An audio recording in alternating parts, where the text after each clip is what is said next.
All right, guys, we are here. We are live. Welcome to a brand new Poker Live podcast. My name is Joey Ramon, aka Chicago Joey. You might notice something different about me right now, and that's because we have a very special guest today, one of the legends of the fucking online poker world, one of the best PLO players in the whole entire world, and also he's known as having debatably some of the best hair game in poker. And people on the podcast always ask, how can I get my hair as awesome as somebody like Jeans? Because Jeans, he used to have this model profile Twitter photo where he had this super nice hair, professional picture. He probably paid like $25,000 to get the photos taken and get them developed like that. But today on the pod, he's gonna show you how to do your hair. He came on the pod right now. I'm looking at him right now. His hair's not done. He brought some product. He's like, let's do our hair. I hopped in the shower real quick, dried my hair, and now we're set. Let's get it started. Jeans, welcome to the pod. Thanks, man. What an introduction. Oh, shit. So I just figured there's been so much debate about, my hair and how long it takes for me to set it up and everything. Is it 1 hour? Someone speculated 3 hours. So I just figured, we have to get this thing settled. It's very important.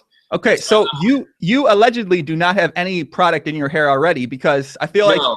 So I haven't touched my hair yet. This is like before, like after the shower.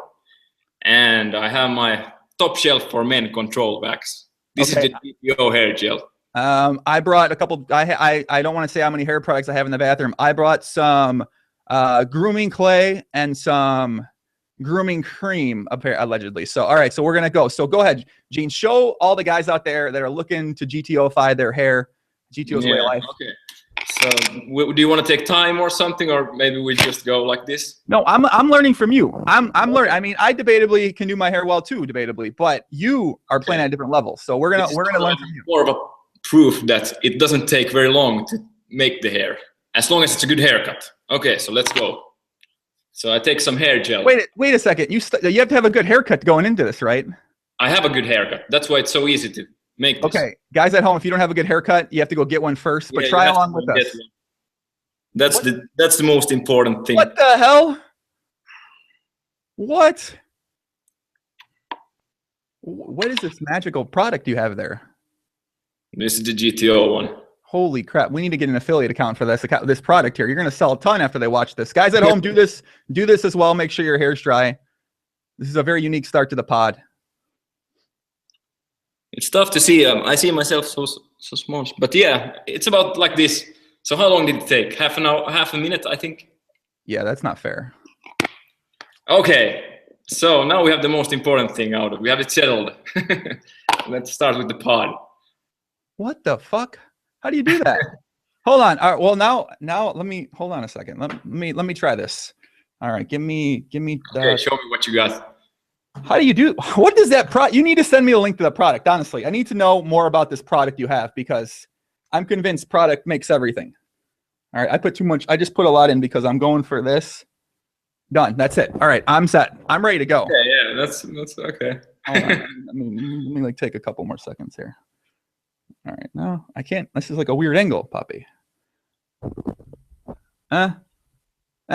All right, we're ready to go, man. Welcome to the pod, Jeans, man. It's great to have you on, man. We've been trying to, we've talked about doing the pod a couple times, and so was it Hollywood Haxton who speculated when we had a discussion on the podcast about who is the best looking man in poker? Your name may have come up. Hollywood Haxton made an allegation that you look better in photos than you do in person.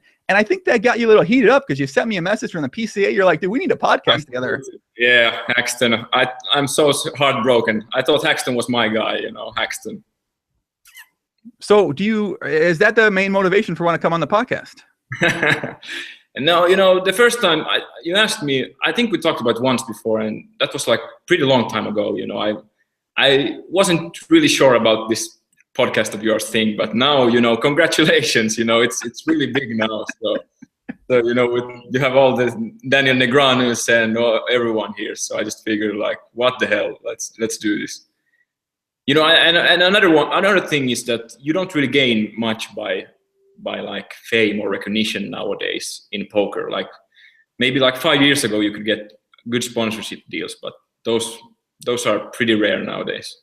So I didn't see much about that kind of reason to do it. Yeah, I think you already hang out allegedly with. Someone asked about hanging out with Finnish rappers, and you post bathrobe photos in penthouses in downtown Finnish city. Where can I see the chat? Can I see it somewhere? The chat, we're on YouTube right now. The link I sent you that on Twitter it's on YouTube. The chat's in there, and then we're also live on Twitch right now. So we are out here on both places. If you read the chat, it's very. I mean, you are a professional multi-tabler, so you might be able to handle it, but it becomes very distracting if you read the chat during the pod. Okay, yeah, maybe I'll read it afterwards. just to finish up on the hair, tell people what kind of haircut they should go tell their barber to get, because I feel like we're going to have a lot of Jeans89 clones after this pod. Yeah, well, obviously it depends so much on the person, you know. I think you should just go to a very good hair cutter and ask what maybe fits your face profile, if you can say that. All right, I'm going to disagree immediately, because a lot of the haircut stylists that a lot of you noobs are going to go to are going to be fishing very hard. They're going to be very micro stakes hairstylists who don't have much of a clue of what's happening, and that's okay. Yeah, they're learning. You know, what helps is maybe you take some photos online of pictures of, you know, guys that have a nice haircuts, and you can show the barber like, I want this kind of haircut. All right, guys, I'm going to give you a second. Pause the podcast right now. Take a photo of, print this out, take a photo of Jean's haircut, bring it to the hairstylist and be like, I want this guy's haircut. And short on the side, short in the back, and this wavy. Okay, that came out wrong. I didn't mean like you should take a photo with your phone or something like that. You should bring a photo to the haircut cutter of, you know, someone with nice hair.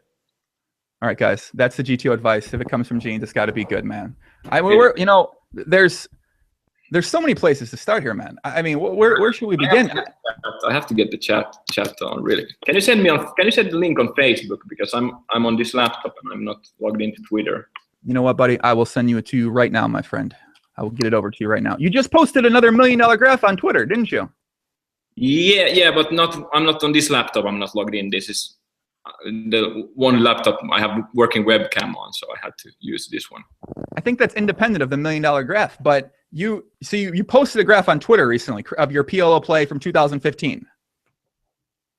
Yeah, I did. I was up in EV. I was up almost $1 million, but money-wise, like 750K. How's that? So 750K a profit. How does that feel to be up only 750K when your EV's 1 million? I don't think about the, you know, running over or under EV too much, and now I'm gonna get a lot of bullshit because I always run over EV, but that's actually not true. Like I calculated all the graphs together that I have over my career, and I actually ended up, I think I was around even or a bit under EV, actually, just for people to know. But yeah, I don't really care about it too much. You know, I actually, EV is way more important to me than the money itself. You know, if I have a session where I win 50K and my EV is minus 50K, you know, I don't feel happy about that session. But if it's the other way around, I really don't mind it. Do you think that the EV is an accurate way to sort of because I mean, I know you are playing shallower effectively pretty often. I know you used to do that a lot. I'm not sure if you're still buying in for short and mainly playing that stack size, but I feel like EV is not always the best way to really determine whether you're playing well. Like, there's a ton of stuff that EV doesn't take into account, like setups and stuff like that, but it's still a better indicator than money won. Yeah, I mean, I mean, a lot of people don't look at it that way because they're so focused and they're so obsessed with the actual money in their account. Yeah, obviously you want to win the actual money, but like I think it's a better way to focus on the EV. I think so. I mean, it sounds like simple advice, but it's so hard to actually do that in practice. And I think the best decision I made was when I just stopped turning on. I also run really well, so I mean, maybe that comes with it. But when I stopped looking at the EV, I stopped getting tilted at any, you know, above and below my EV, and that was probably one of the best decisions that I personally made. Yeah. But you think I should still have it? I should be looking at it and using that to help me. Yeah, you shouldn't be looking at it after every session. Like there's so much setup wise and stuff like that goes into the results. But it's good to look at it like every once in a while, maybe once a month, to just see that you're actually beating the games. Are you still, so you're still beating the games, you say? It seems so. Seems so. What have you been mainly playing now for the past couple months here? For the past couple of months, I actually haven't played much at all. You know, I did start business school, as I told you, like half a year ago, and I've been doing quite a lot of those kind of things. And you know, I just like stock markets and investing is my whole new passion. I've just put so much time into it over the last 1 or 2 years. But for what I played, you know, a lot of 10-20 zoom, some 25-50 zoom, but a big part of the winnings came from the IV games, the 100, 200, and 200-400 anti games. So so buy-in wise, I probably didn't even win that much. And I actually watched, I think my win rate was just like, well, just it was like between 3 and 4 BB per 100. So, you know, it used to be a lot higher, but the games are tough nowadays. Yeah, I think it's pretty fascinating how those 100, 200, and 200, 400 games with Isildur, and then when Ivy jumped in them, they ran for maybe a month or two, and then that's it. But that makes up, you know, that can make up such a big, that's like your year right there. Those 2 weeks or those 2 months, like that's your year. And if you lose in that time span, it's going to be very challenging to make it back at 10-20 zoom, depending on if you have, you know, all your action in that spot. And obviously when you have winning sessions in those times, well, that sort of makes your year. You're kind of set. Yeah, for sure. Like nowadays, it's a lot tougher to be a nosebleed player because it takes so long for you to get it back at 10-20. Like if you have like a few big losing sessions, you can kill your motivation. And I think that just adds like a whole new level of difficulty to the game. And that's why I sort of, you know, you often talk about who is the best 10-20 player and stuff like that, but for me, you know, because that adds so much more difficulty, I respect the guys who play the nosebleeds the most. Even though some people might be skill-wise when they're playing their A game, they might be almost as good, but you know, it's just so tough to handle those swings nowadays, especially. Yeah, I think nowadays, especially, just as because we said the action just really doesn't exist anymore. You know, you go through these spurts, and I feel like, you know, when the games are going, you sort of have to play them. And you have to take advantage of them, especially if, you know, you think you have an edge in these games, because they're just not, who knows when they're going to come around again. Yeah, I had the sickest sessions. Like I think I played like Ivy, he's a sick motherfucker. I think I played like 26 and a 26-hour session with him like last year. And I had a lot of like over 12-hour sessions, obviously, but like when they're running, I just feel like I have to do it. You know, I have to play. They're so rare. So I have to fix the hair. Honestly, you know, I don't know what this product is that you use. It's the most amazing product of all time. Now you're doing it more, and it just looks very good. So it's when you play in those games, are you the type of guy that are you going to take all yourself? Or are you going to sell action to any friends, or do you just sort of like to think your edge is good and like to play and like to gamble? Very rarely have I sold any action, especially, you know, nowadays when I'm pretty well set. So like I don't have to fear of going broke. You know, it's more about the hassle to get more money to the site and stuff like that if I go broke. So, but very rarely will I sell any action of my games. I also feel like I don't really want to justify my decisions to other people. You know, I feel like if I'm playing when I have someone else's action, you know, I feel like I might not be have the balls to make all the moves that I normally do, and you know, something might look very stupid when it goes wrong and stuff like that. So you're just trying to set up an image that you actually are bluffing, get out of line ever in this spot, right? You don't actually get out of line. I hope no one's listening to you here. You've been trying to say this for a long time, that you allegedly get out of line in situations, but you always have it though. You don't. Yeah, I think it was, I don't remember who said it, but in the Run It Once video, I made a video where I just was bluffing a lot. And so now Jeans is just trying to play his image, you know. So Jeans, that was me that said that comment, because I couldn't fucking. I thought that might have been you. Yeah. When you made that Run It Once, you know, the other high stakes players haven't realized this yet, but you got me. When I saw the video, I was like, this kid doesn't fucking bluff. What is he? I mean, I feel like some of the other guys I talked to, they had the same feelings about it as well. But I think that was a good way to balance your training video making range. Why did you decide to make training videos? So you made a couple. I think I've seen a bunch of the 2.5 Zoom videos you made. I'm not sure if I've seen any higher stakes videos, if you've made any at higher stakes, but why did you decide after so long to get in run at once and actually put out some training videos? Yeah, it's a pretty unusual maybe reason, but I was actually almost buying this sort of this apartment, like it was over 4 million euro apartment here in Helsinki, and I just realized that if I'm gonna do this, then I'm gonna have to milk this poker thing from all the directions I can till the end. But I did decide not to do it, and I'm pretty happy about it nowadays. I left some money for investing and stuff like that, and also the videos, they are. It's like I did get a bit of feeling like I might not want to, I might not want to tell this thing or that thing, and I felt like it was probably not best for me to continue making those videos. I could have continued them making sort of like trivial videos, just playing and not giving away like the really big secrets that I feel like I might be doing that people haven't realized, because that also hurts me a lot in my own games when I play.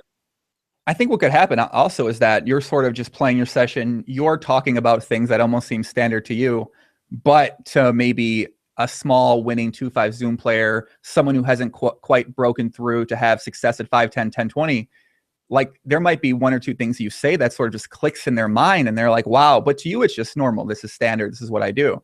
And you might not even realize you're giving this away, and that might propel them. I mean, someone that's playing at such a high level, that's had such success as you had. I mean, I feel like there's, even when you're just autopiloting it, even if you're not being like saying everything, I feel like there are people out there that can gain so much knowledge. I feel like I got some Phil Galfon, some sign-up, shout to Phil Galfon, but I feel like there's just still so much knowledge to be gained. And I was really, just from talking with you and knowing you from the forums and from Twitter and stuff like that, I was really surprised to see that you decided to go ahead and make a couple videos on there.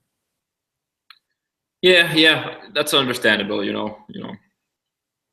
But we got to go back to what you said. So you said a 4 million euro apartment. What's the process like for like when you go see how do you find the apartment? When you see the apartment, do you bring what do you bring, your receipts? You bring in tell us out there that have never seen a 4 million euro apartment and gone through the process of debating to buy it, what it's like.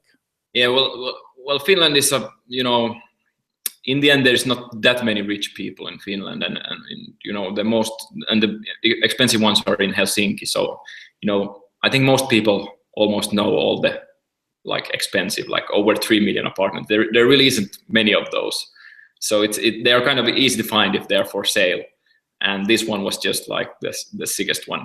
But at the same time, I think something that positive that came out of this was that I for a pretty long time I've just felt like I have made enough money off poker that I can probably live a pretty easy lifestyle for the rest of my life, and take it easy. But after this thing, I just realized that I still have somewhere to go, and I still have to work hard, and that's sort of what has gotten me into this investing thing as well now.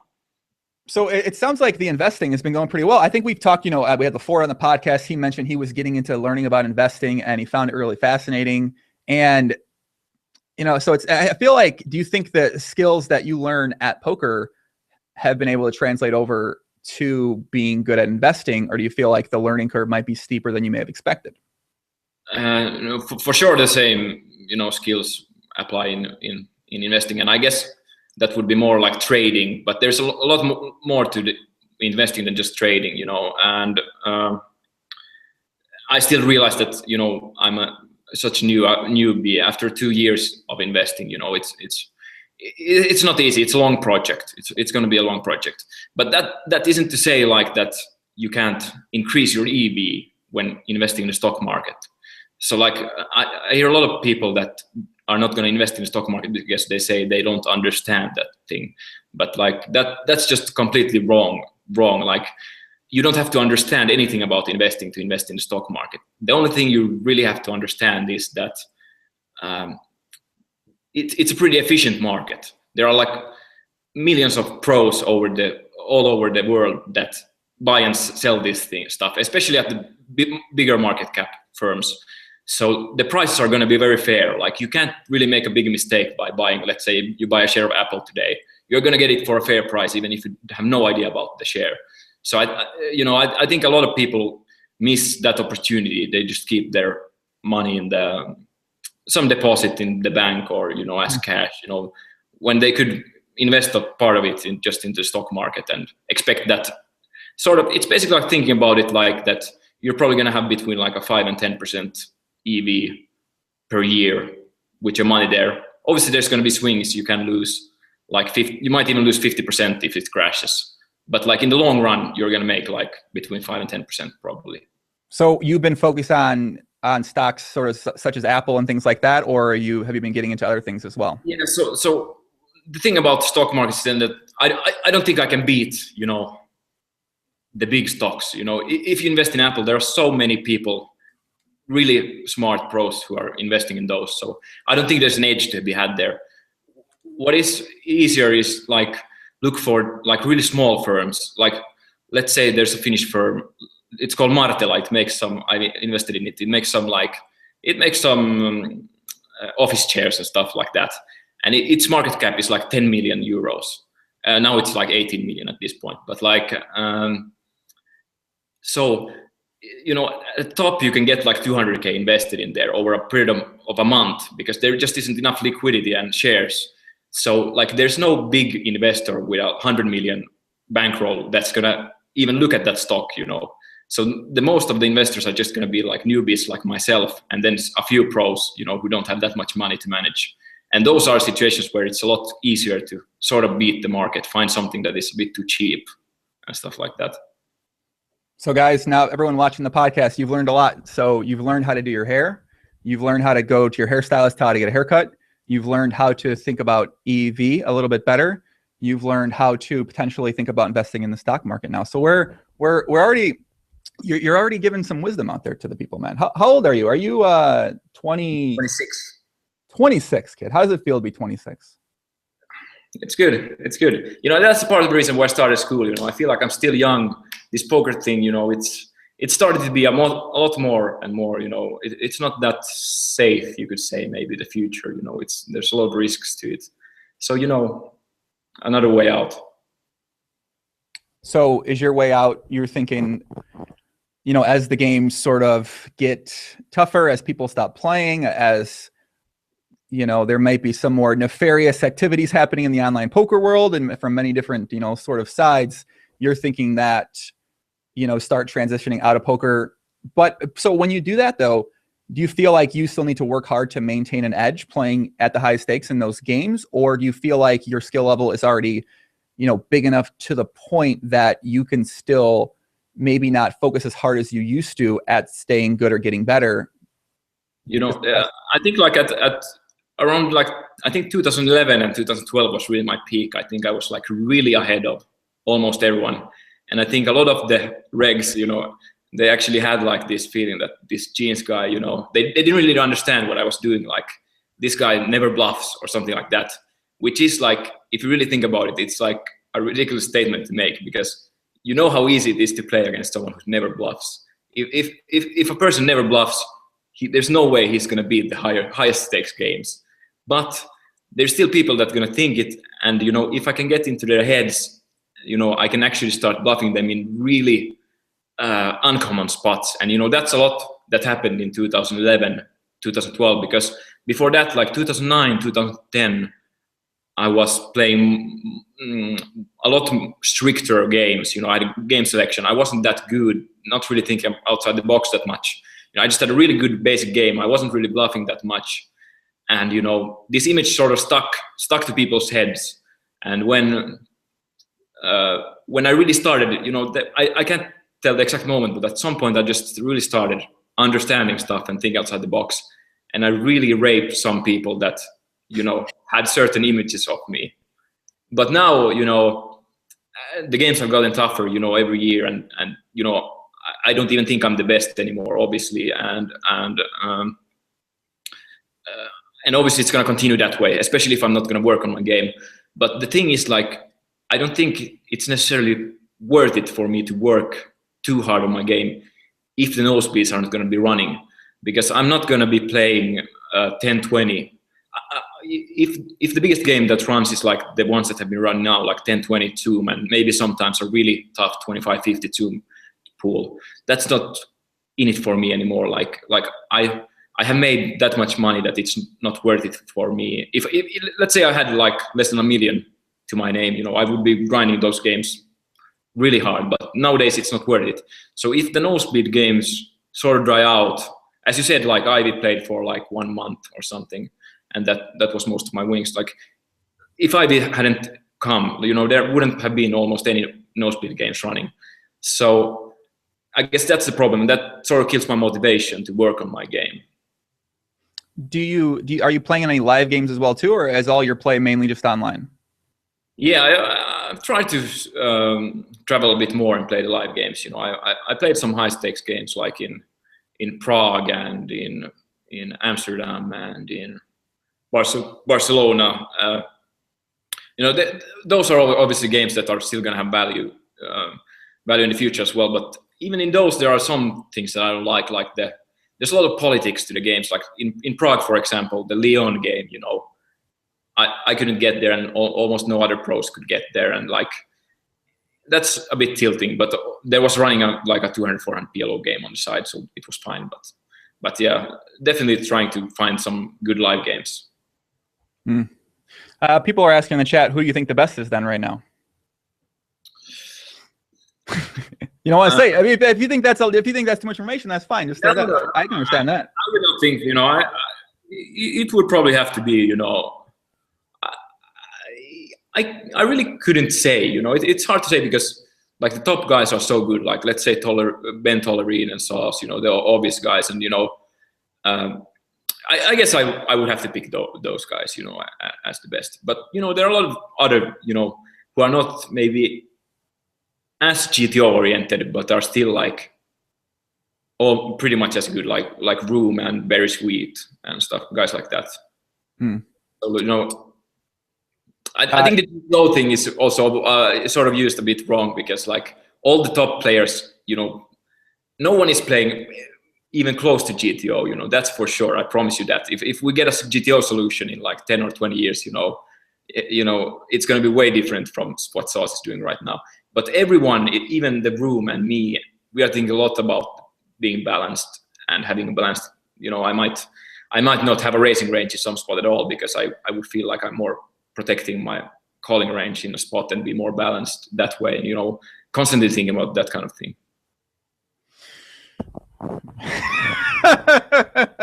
Oh my God, this might have broken the strategy record for the first 30 minutes of the podcast right there. Holy fuck. I think yeah, there's some definitely some great, you know, just what you talked about earlier about, you know, your image back in 2011, 2012 carried over from 2008, 2009. So, you know, actually you mentioned you ran really good during those tiers. And I always thought that you ran exceptionally well. You were one of the biggest winners. But when I was playing the high stakes in 2012, I always had a mission that I wanted to stack you at 100, 200 and above. And that was like one of my main, like, these are my goals. I don't care about making money. I was like, I just want to stack Jeans. Like, I just want, but obviously you run so well, and you debatably may run very, very far above EV, that I was terrified of potentially getting in a situation where you might stack me and I might lose a bunch of money. But a time did actually come when I played my biggest pot ever at 100, 200 versus you. And I'd like to actually go over the hand real quick, and maybe we can give a little bit of analysis on your end, just to kind of see, you know, see what you're thinking in that spot. Because I've been curious about this for a long time. Do you remember the hand at all? I mean, you play a lot of hands at one. I mean, yeah, you know, I gotta pull up the fucking hand. I had it up here and now it's closed off. But I think we were about 170 big blinds effective. I opened the cutoff with ace 7 6 4. You 3-bet the button with ace 6 8. I was gonna fold, but I found out this is not against TOS. So my friend Brian Hastings, I happen to be, you know, the back in the day in Vancouver. Yeah, okay. And so he was like, he's sweating me playing this game. It's you. It's like, I think Theo J was in the game, and I was like, oh, like I was on a big upswing. I'm like, sure, I want to play with Theo, because I don't know much about him. I'm just assuming he's not. I was definitely degenning it up pretty hard. And he's like, what the fuck are you doing in this game? You need to quit the game. I'm like, nah, I want to stack Jeans. And we were, you know, we're 170 big blinds effective. I'm out of position, but I'm like, I don't care. Like, But during this hand, I was so scared. I was going to quit. I was going to fold. He's like, you have to call. So I'm like, all right. So I call pre-flop. The flops 3-5-7. So I have ace-7, 6-4. You have ace-8, 6-8. So I flop the nut straight. You flop an open-ended straight draw, the backdoor quad draw, and two backdoor nut flush blockers. You bet. I check. You bet. I check raise. You shove all in. And my heart never beat as fast as it did. And is that a standard hand? It's a standard hand, right? There's nothing. Is there any way to talk? Could you have played that hand differently when you had ace-8, 6-8 on 3-5-7? So in that spot, do you know I'm shot taking in that situation? It was the board was rainbow 7-5-3. The board was rainbow, correct? And I have the big open ender. Yeah. Yep. 3-5-7. You have ace-8, 6-8. I would call that a pretty big setup. Like I don't see how I could against two pair I'm flipping, right? So and you're gonna shove two pair there. What could I have done differently? Well, I actually check. Yeah. Well, so I check raised. I didn't check raised for full pot. I checked raised a little bit smaller than pot, and then you chipped it in. So I think we did start off 100. It was around 170, except the total pot was like 70K, I think, at the end. Yes. So in that situation, it's pretty much just. There's probably like 20 big blinds in the pot on the flop, and I probably see bet for like 12 to 15 big blinds, I guess. I don't see there's any way I could, like, let's say if I know you're bluffing 0% of the time there, I might not have enough equity against your getting range. But even then it's going to be close. And that's a pretty sick adjustment, especially because I'm not supposed to hit a flop like 7-5-3 very hard. So right. That's a very, very standard hand. Yeah, and so in that situation, so do you know I'm shot taking in that spot? Like, I don't normally play 100, 200, and I'm that deep. So do you feel like, so my thinking is that just from a general approach is that you probably are going to be attacking me a little bit more often than you might normally, because it is above my normal stake, because I was playing a bunch of 25, 50, 51, and this was one of the very rare times I played 1-2 just because it never ran. Yeah, I know you were a new player for sure. I thought I wasn't sure if you were like. To be honest, I had a pretty weird.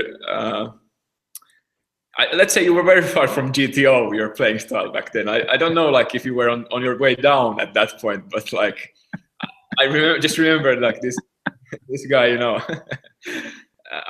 I can't remember much else. I just remember that I didn't mind having you at my table, and that's not I don't mean that in any bad way. That was a long time ago, and it might have been when you were already on your downswing. I remember you lost it. You were on big upswing, and then you lost it back. That's what I remember.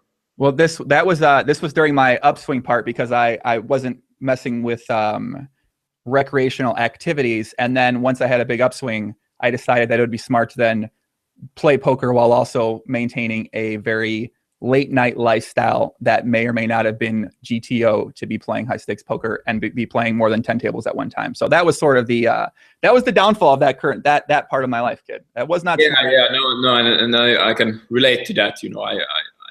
I think like 2013, I got out of a long relationship, and I had a really I partied really hard for like a year and a half, and I didn't think it would affect my game, but when looking back at it, it definitely did. And I actually had my first losing year.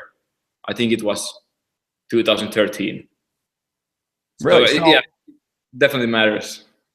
So were you partying and also trying to play poker at a high level as well? Like in between, like next day, hungover, not feeling well, and everything like that?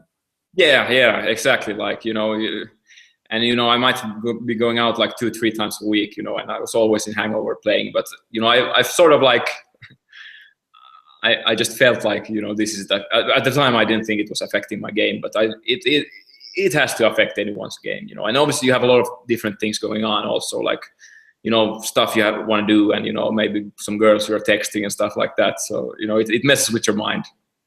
So do you personally feel that when you got into another relationship that it was very, very good for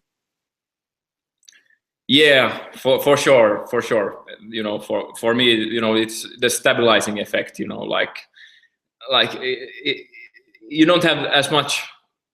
Can you still hear me? I lost your video.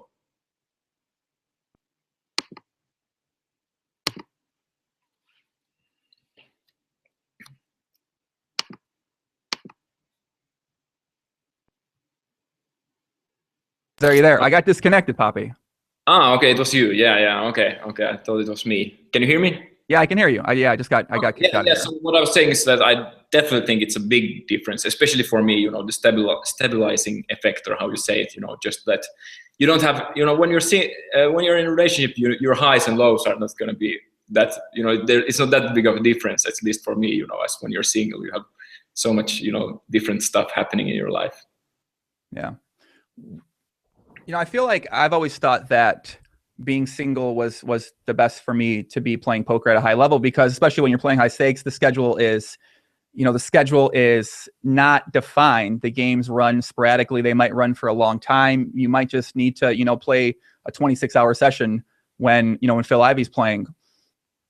So in that situation, for you, like, do you find that you sort of but there has to be I guess what you're getting to is that if the girlfriend accepts that or not. Right. Or sometimes it's just easier. Like, you want to be with them, and you enjoy being with them, but also you have this desire to play poker and play for long hours and play high stakes. Yeah, but I think has to be an understanding between you and your girlfriend. You know that this isn't not the normal job that you might have to do. You know, that's the reason why you probably are making more money than a normal guy in your age. So she always has to understand it, or it's not going to work. Well, just from personal desire. So like, let's say you personally, like, you obviously, if you're with someone, you care about them, you want to spend time with them. And let's say during a normal week, if you're single, you're playing poker, 7 days a week, you're focused on poker. But now you have this girlfriend in the back of your mind. Now, those 7 days, instead of wanting to sit and play poker, now your desires sort of change. You want to go out with them, go to dinner, hang out with friends, maybe, take them on a date on the weekends if they're a career person. So it's like, you can't necessarily put your full focus into poker. And I feel like that's always hurt me, but I'm not sure anymore if that's true. I feel like maybe I'm getting older. But did you ever experience that, or were you able to really balance like those desires that you personally had pretty well? Yeah, I guess that's understandable, and sometimes it's hard to give another person your 100% if like you're on a big downswing, or let's say you have been playing for 26 hours and your sleeping schedule is messed up. But I try to make some time, and I'm pretty bad at this, but well, let's say with this new relationship, well, it's not new, like I've been in a relationship for like 2 years. It's been it's hard to explain these things in English, but I'll try. I've been like, my career has been sort of like, I've been playing less and less. Like, the games don't just run that often, I really don't take like really close EV games anymore. Like, let's say like a tough 10-20 two pool is running where I can make like a few €100 per hour of hourly. I'm just going to skip that instead and do something else. So there's been plenty of time now in the last 2 years to do something else than poker. But there, like 2010, 2011, it was bad. I wasn't doing much else than playing poker, and it can definitely hurt your relationship. But like, I guess I'm answering the wrong part, because you were asking like if me myself wants to do something else. But at least for me, I was just so obsessed with poker that it was priority number one. Do you feel like in retrospect you would have had the same amount of success that you had you had a relationship that was like the one you have now back then? Yeah, well, I wouldn't go into like saying there's difference in the relationship. It was just like my own decision to play way more back then, and times change. I was a young guy, and poker was my. Now you're old. I just noticed about myself that when I get really interested into something, I kind of get obsessed with it and can't really think about much else. And that, that sometimes it's a good thing, sometimes it's a bad thing. So the point I'm getting to with this is that I've had this discussion with a lot of other high stakes guys. I feel like, and now times are changing in online poker, and this may or may, this may actually apply more, but I feel like to get to that high stakes level, to be one of the best players in the world, you sort of have to be all in on poker. Like, it has to be your 100% obsession. And if you are trying to get to even the mid stakes or the high stakes in the online poker scene these days, like you can't really, I feel like you can't almost have anything else. And it might be like, you know, sort of crush some people out there who are trying to maintain, you know, other things in their life. But, you know, some guys have said some high stakes guys said they disagree. I feel like there might be a little out of touch with exactly the obsession it takes to get to that level because they've been playing so long. But it's something I've been thinking about a lot. And I was just curious if you thought that was true. Yeah. And like, I would think that's true. But, you know, I guess if you like do everything really smartly, you know, if you sort of do it like, like, let's say Ike, you know, the GTO bot, you know, I guess he can do everything. Who did you say? Hollywood Haxton, I guess. Oh, Isaac Hollywood Haxton, friend of the podcast, guest of the podcast. Shout out to Ike. Okay. I don't know him, but, you know, just from looking at him, you know, I think that he could do like 2 hours poker a day and still be the best in the world at it. So I guess it might depend on the person, but for me, it was necessary to be very obsessed to get to the top for sure. Okay. So, you know, we talked a little about your girlfriend. You have so like, is she the most attractive female in Finland? Is she like is she like the beauty queen of the country or something, or what, man? What's the story with her? No. I really don't. You know, there is a lot of like Miss Finlands and stuff like that. Like, you know, I really don't like that kind of attention-looking girls that much. You know, she's sort of like just a normal, good-looking girl. Do they all look like that in Finland, Jeans? Be honest with me. Yeah, I heard you were asking about this. No, they do not. I think the average-looking the girls are pretty similar to like in the US or wherever else. Yeah, that can't be true. I just don't believe you. You've seen the girls in the United States. Well, you've spent some time. You were just in Miami, right? Well, Miami's a good place to be. Yeah, it was really nice. You know, we were there for like almost 10 days or something. It was just to get out of the cold. What did you what was your favorite thing to do in Miami? Where'd you guys stay at? We were staying at the South Beach. It was like this hotel called Nautilus or something. You know, it was okay, but it was a bit of this kind of boutique hotel, or what you call it. Like I like the big modern hotels a bit more, but the South Beach is like really cool to stay at. Like you're at the beach and there's a lot of things, a lot of restaurants and stuff like that.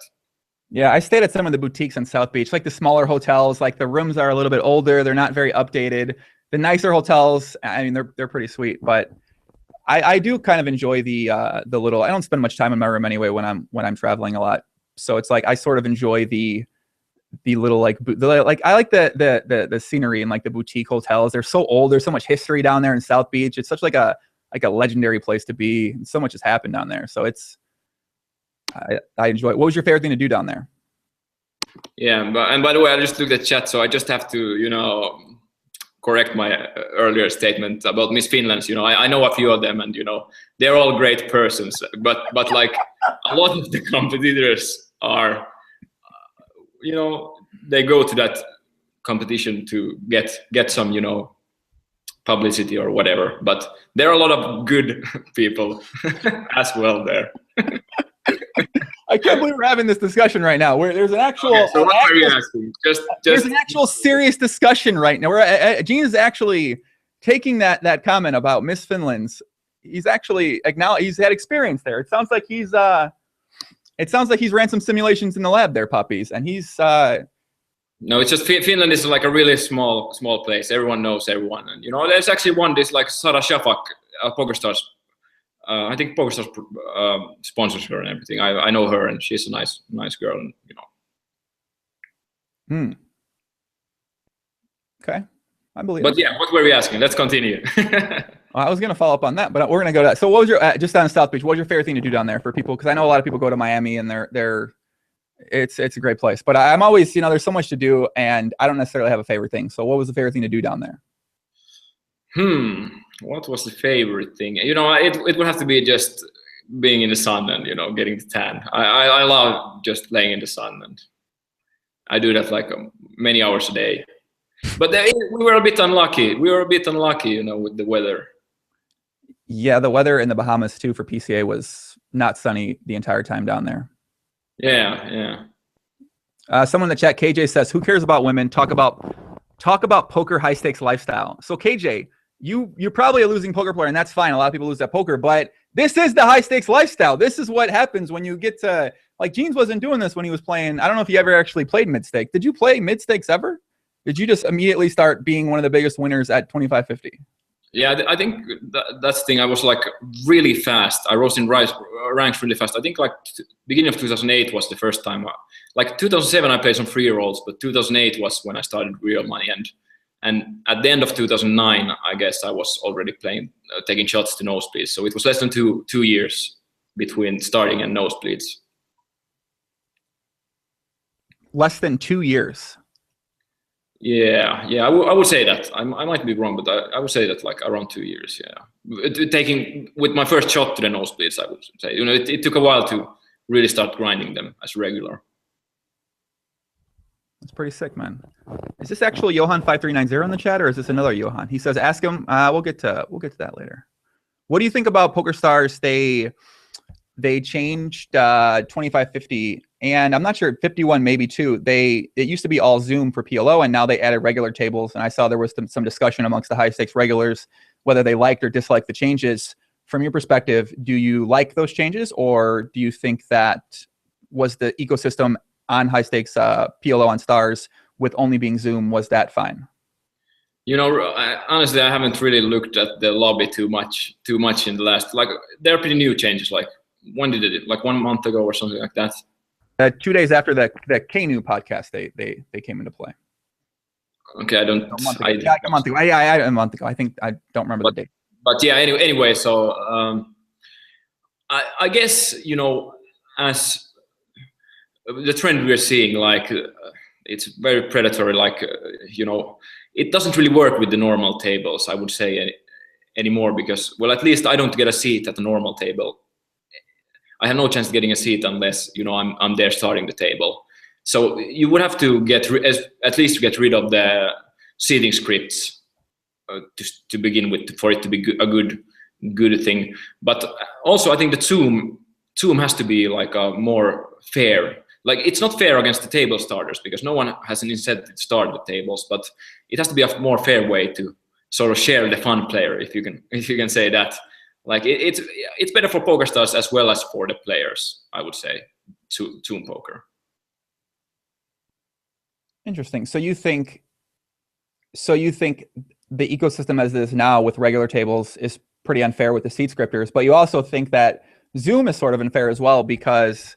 No, I think Zoom is more fair. Zoom is more fair. Yeah. So just because they're like if you call them fun players, you know, they are more rare as time comes. So, you know, I think Zoom is a more fair system, I would call it. So you probably don't like the change then to regular tables. I haven't seen. I really don't have an opinion of that because I haven't seen how they are working. But I would assume that they are working sort of similarly as lower stakes tables. So in that case, I would be against them, because like poker shouldn't be about how fast you are at clicking and getting a seat, and Zoom takes that into account in a better way. Yeah, I guess the regular table ecosystem now, it's either the two approaches I guess you can take are, well, I guess there's three approaches. You can be the person who does start the tables, plays heads up or three-handed in a regular filled game. You could be the guy who is the sit-out guy who goes there and sits out as fast as they can. And that's obviously its own interesting dynamic that's unique to online poker and on Pokerstars right now. You could be the guy who is the guy running the tables, who's actually, you know, holding down the tables, playing anyone heads up, or you can be the seat scripters, which seems to be what the route that most people go. But you don't use a seat scripter. I guess the table starting is good, you know, obviously good for poker. You know, it's much better for a fun player to jump into a ring game that's already running. So like, I'm trying to think about it. I haven't given this that much of thought, to be honest, but that's definitely a good thing that Zoom doesn't have, then again. So I don't know, man. I mean, your main game, I feel like you haven't really played even much 2550.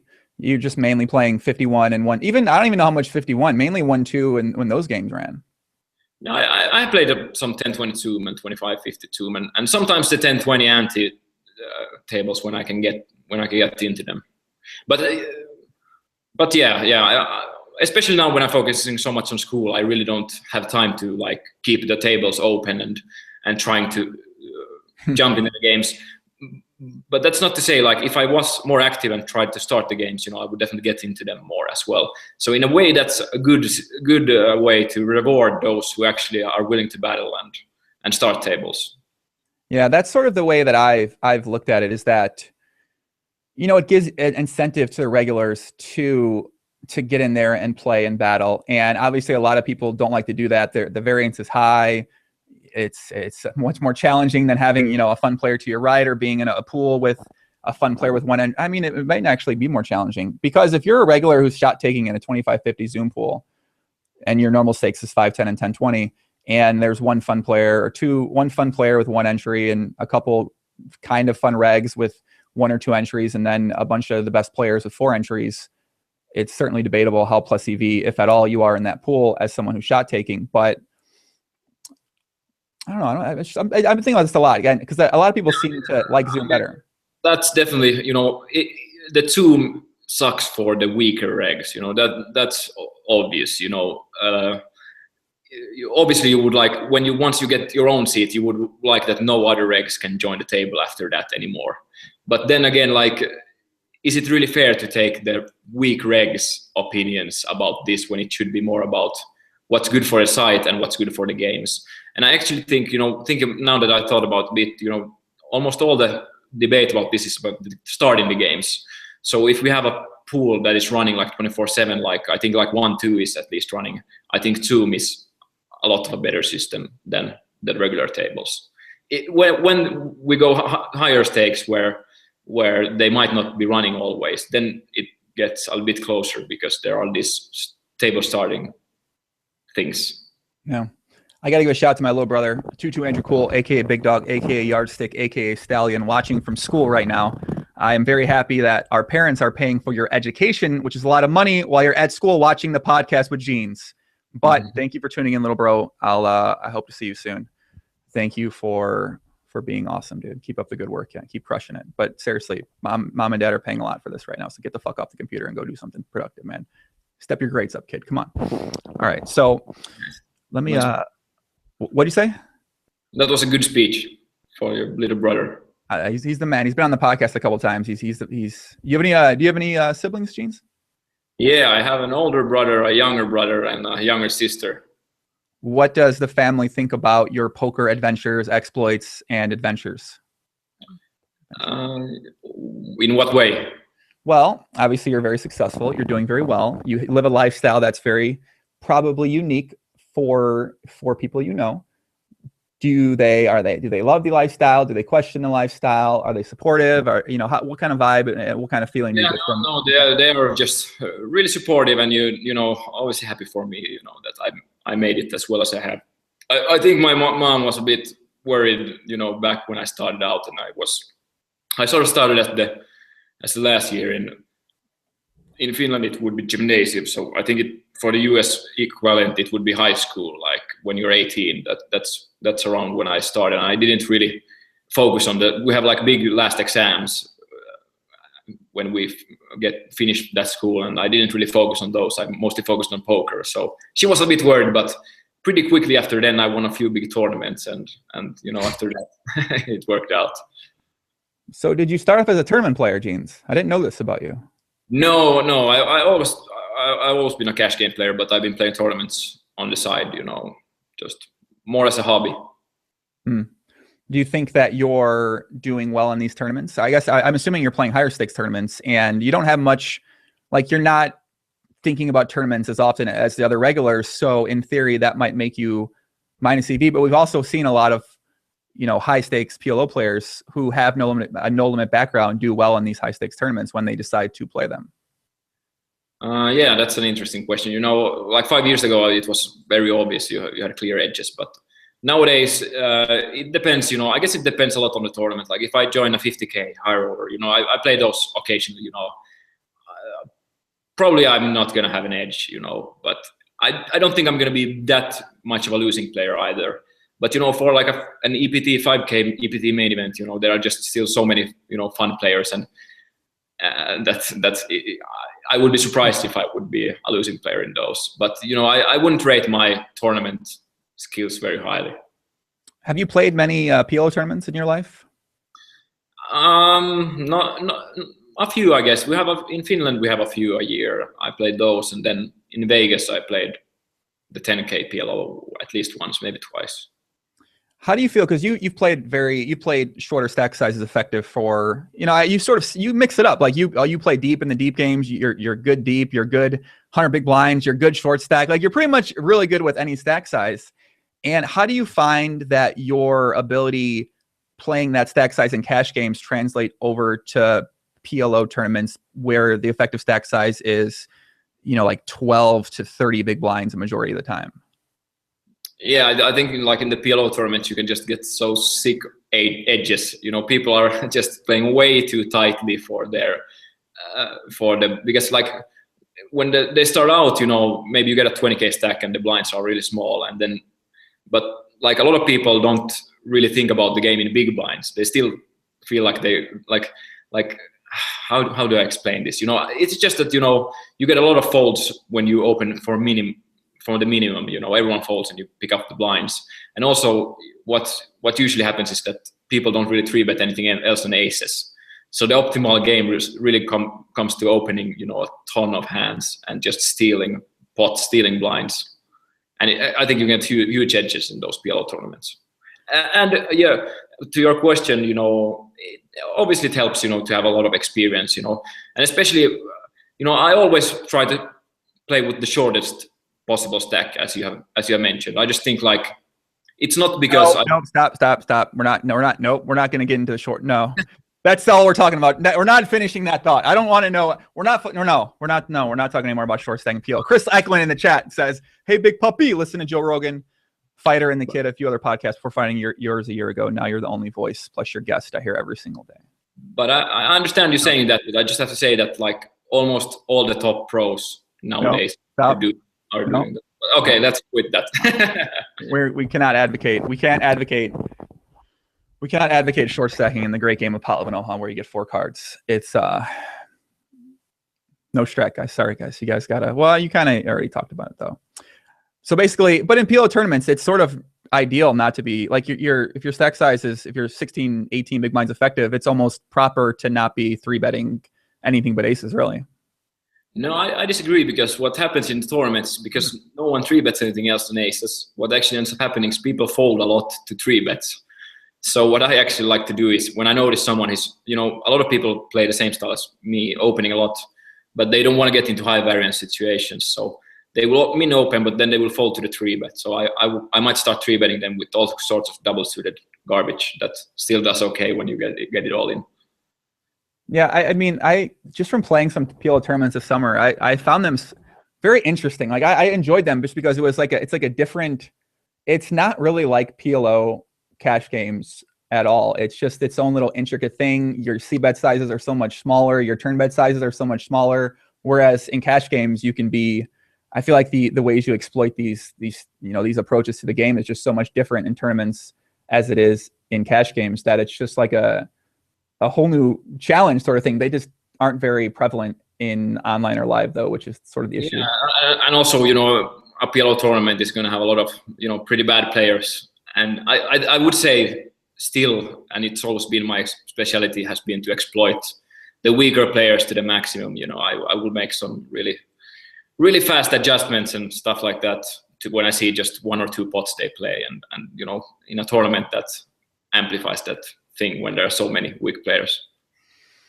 You feel like in that situation, you are going to be just calling a lot more hands pre-flop instead of, so you're basically, are you going to play hands out of position as well too? Or are you going to be trying to play tighter in that spot? Because we can talk tournament strategy, because tournaments, PLO tournaments never run. This doesn't, there's like 6 times we'll be able to apply this. It doesn't help anyone, but I guess because it doesn't help anyone, I don't think people are going to be very interested about the tournament strategy talk.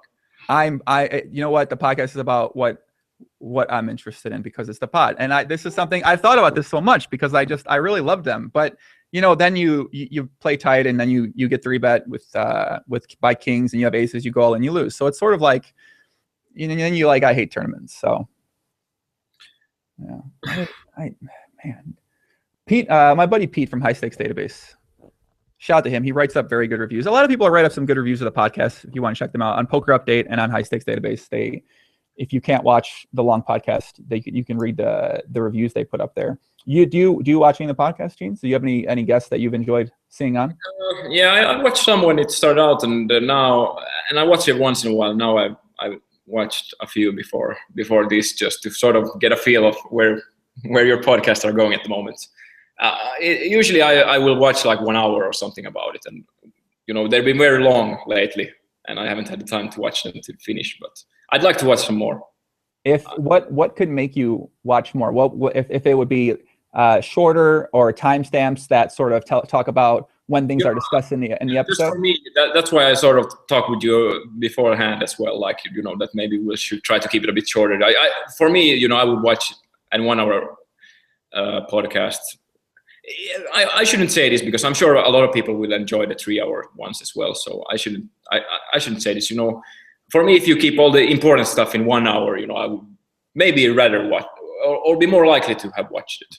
I'm always curious how to, because I like to make the podcast. I like to put stuff out there, with high stakes players on for other high stakes players because a lot of the poker content. Do you watch any other poker content? Do you listen to anything in poker? Do you watch any shows or consume any poker media right now?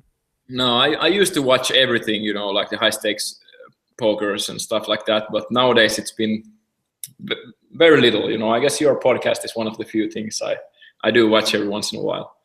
That's sort of that was the goal when I first started. I was the same way. I used to watch everything. I don't really watch much. I don't listen to much just because it's not very the things discussed aren't very relatable. I mean, they're relatable, but they're not something I'm currently pursuing or interested in. So, but you mentioned try to get everything in 1 hour. And I think that's the thing is that when you get someone on for 2 hours or 3 hours, the interesting parts, you never know what's going to be interesting, and they sort of come out over time.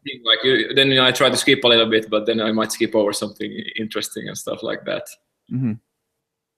All right, I got an idea in mind. I should do director's cut. Do it for the one sis in the chat. I completely agree. I've been thinking about it more and just talking with some guys because I obviously I know a lot of the guys who are very successful at poker, whether it's online or tournaments. They value their time pretty highly, and I'm always trying to figure out a way to sort of, how can I put something together for them that they can also watch and enjoy too. So, but yeah, I'm sure a lot of people enjoy the longer the better, the more content the better, and especially I watched the whole Ike thing, someone told me they talked about something about me, and I watched the whole thing. I think it was 3 hours or something, and easily, it depends on how, if I have a lot of different stuff to do or if I don't. Let's talk about the Ike podcast because your name was brought up and there was a discussion about the best looking women and the best looking men in poker, and someone brought your name up. And Ike made a comment. You didn't seem happy. That was the first thing you said to me on when you messaged me. You were like, maybe you were drunk. It was late at night in the Bahamas. I don't know what you were doing. Maybe you were doing, I don't know. But you don't. What do you think about his comments? He said. You said. Yeah, no, I was just drunk that night. I was just asking if you were out that night. No, it's a joke. No, I really didn't I really didn't feel bad about it or anything. Don't worry.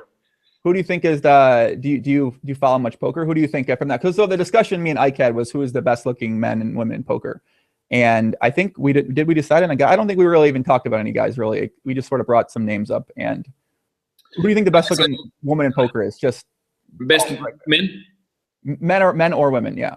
Men or women? No, I really just follow so little of poker that or live poker at least that I don't really know the faces of many people. So I haven't. I get I don't know. I would say so. I would throw someone like Liv Boyery, but I don't know many poker playing girls, and from the guys I don't know many either. Maybe I guess Lefort. I think he's pretty good looking. Yeah, Lefort's a fucking stud, man. Honestly, if I ever live another life, I wanna be Lefort for sure. He's He's living and breathing GTO. But I had to ask about that because I told my chess partner, my girl, that she said, ask him about what Ike said about him on the podcast. I said, fine, I'll ask him. So I'm curious to see what he thinks. You, wow. T.Y. Crane says, yeah, Gene's hair more GTO than Joey. Sorry, Poppy. That's okay.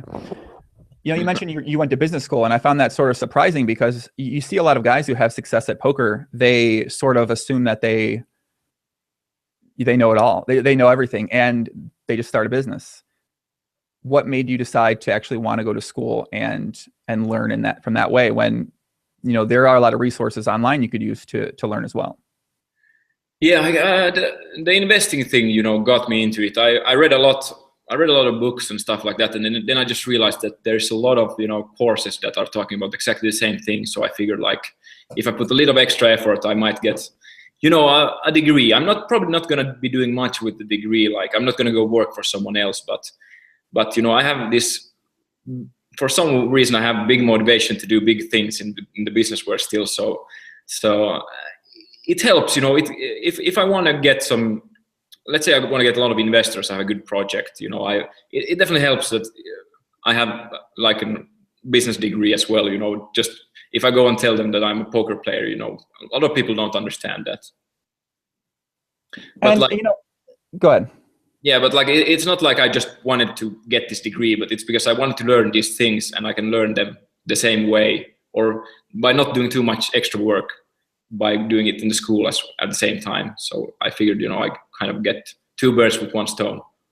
So it's a planning ahead sort of thing when you do get more involved with, you know, different business ventures, then you can show. So you are thinking, so that's interesting. So you're thinking about from an investment standpoint, when you show people, you know, your credentials, your resume, your experience, well, now you have this success in the poker world, which is basically like being an entrepreneur. You work for yourself, you're your own boss, you decide how hard and how well you're going to work.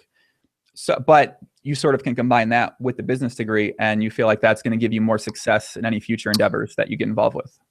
Yeah. And I don't even know where this came from, because like 3 years ago, I would have never thought I would do anything else than poker anymore, because I thought that I might just, you know, retire and live happily ever after, which I could do. But at the same time, I also noticed that, you know, just doing nothing for a long time, you know, it doesn't make you happy. You know, you have to have something to try to achieve. So what do you think you're trying to achieve right now then? I'm trying to become, you know, a good stock market investor, or actually, you know, I don't leave it at the stock market, you know, anything that's, you know, and especially in Finland, you know, it's not always, the markets aren't that efficient. There are a lot of good opportunities here. And, you know, I guess my goal would be to be able to, you call it like beating the stock market, which is like making excessive returns, generating some alpha returns, you would say. And that's a really tough thing to do, actually. From the more I learn, the more I realize that. So it doesn't sound like you're super interested in an actual, like, sort of starting some type of business right now. I guess I would be in that if I came up with some really great idea, but you know, that those are hard to come up with. And and it would have to be an idea that can really, you know, grow and expand. It wouldn't be like something I can make a few $100K a year from. That's a really interesting thing, because I was just talking with one of my good friends who is the richest person I know, and talking about an idea that I have, which is, but it's like it's poker related, but it's like a smaller scale sort of thing. And he was like, well, why would you want to, like, if you're going to spend the time doing this, why would you want to do that when there's more money to be made in these other industries, or we're spending your time doing these? So, but I was thinking is that, don't you think there is a lot of value in just getting the experience in something, whether even if you are making a couple $100K, having that experience of doing well at that, and you can learn and apply that to future endeavors where you're trying to make, you know, multiple millions of dollars, or potentially have your revenue or your just total money that you're moving be this bigger amount. Yeah, for sure. You know, it doesn't hurt, but at the same time, it would take quite a lot of time out of you doing anything else at the same time, you know. And I guess one interesting thing would be to have a sort of I don't know if you know what a hedge fund is. I don't know. There's actually someone in the chat who said that, but I'm familiar with it, but I'm not super familiar exactly what the specific. I guess if you could prove your skills good enough, people will invest their money into your fund, and then you decide how to invest those. There can be a lot of different kinds of hedge funds, but running something like that would be very interesting someday. I think, like, then you take sort of a cut of the winnings of, like, everyone is happy, everyone wins if you do a good job. Not a bad idea. There's a new TV show called Billions on Showtime that's about a hedge fund guy who may or may not have access to insider trading, and the guy from Homeland stars in that. If you haven't checked that out, it's on the second or third episode. I've seen the trailer, actually. I loved Homeland, so I see the trailer. I have to get into it, but I just have so many TV series I still have to watch. So I love TV series. I'm a huge. Give me the top 2 or 3 that you enjoy, whether it's right now or just. I guess right now, and then maybe like the most favorite lifetime. Right now, I watched one like a few weeks or a month ago, Making a Murderer. I don't know if you heard of that one. I think everyone's definitely seen that one for sure on Netflix. Yeah, I've seen that on Netflix. Yeah. Yeah, I enjoyed that a lot. And which one I would like the most? There are a lot of good ones. I loved, like. Well, Game of Thrones is a very good one. Homeland, I said, I'm so blank right now. I can't think of it, but I might come back to that question if I figure something out. But yeah, those at least. Some people in the chat said they would invest in your hedge fund. I'm in. I'm investing in your hedge fund for sure. Jay Bill says Jeans in the Fort should start a hedge fund. Yeah, but I'm very far away. Like in playing poker, you can learn in like 2 years, but really beating the market, that takes more than 2 years. I don't think you can learn poker in 2 years. I mean, it's an exceptional person or instance to be able to learn poker and really get that good. 2 years. I mean, that's. Well, I guess it depends on what level, but like, yeah. Usually it takes longer at least to make some good money off poker. Larvis on YouTube says Jeans looks like Barbie's husband and speaks good English. And Frederick Thompson said Jeans looks like a foreign Brad Pitt. Do you get these comments? You get comments like this a lot. I don't know. Am I supposed to? I don't know what I'm supposed to respond to that. I guess like what was I gonna say? Yeah. Well, I guess I still look a bit better in pictures. I think everyone looks a bit better in pictures. There's a little bit of Photoshop and taken from the right side with the right lighting. I never photoshopped a photo, so I'm not exactly sure what you mean, but it's Yeah, well, I mean in like promotional pictures, not like in your everyday pictures, but like, well, I guess it's more like for problem with girls. I have a lot of friends who grind Tinder, and what they are basically saying is the girl never looks like they look in the pictures. You usually have to subtract at least 1 from their total value. So like if there are like 8 in the pictures, they are tops of 7. Hey, don't laugh. It's pure math. The feminists are outraged right now. We're assigning value numbers to females. I'm not feminist. Kate Hall, I'm not doing this. This is what allegedly the Northern European guys are doing. So I'm not involved. Please don't send me the angry tweets directed at Jeans. So a couple of people in the chat, and by a couple, I mean everyone in the chat, keeps mentioning Ilari's Sahamis, aka Ziigmund. Does he party with Ziigmund? Ziigmund stories. Ziigmund is God. They want to know more about. So you're obviously you're pretty good friends with Ziigmund, correct? Yeah. Actually, I'm going tomorrow to his baby showers. Baby shower party, is it called that? Wow, baby shower parties. This is what the life of Ziigmund's come to, huh? Yeah. It's sick. And actually had a prop bet which ended this year. Like, I think it was like 4 months. He wasn't allowed to drink for 4 months, and he won that prop bet. So he got a kid and been sober for 4 months. Do you think he plays better or worse drinking at playing PLO? Worse.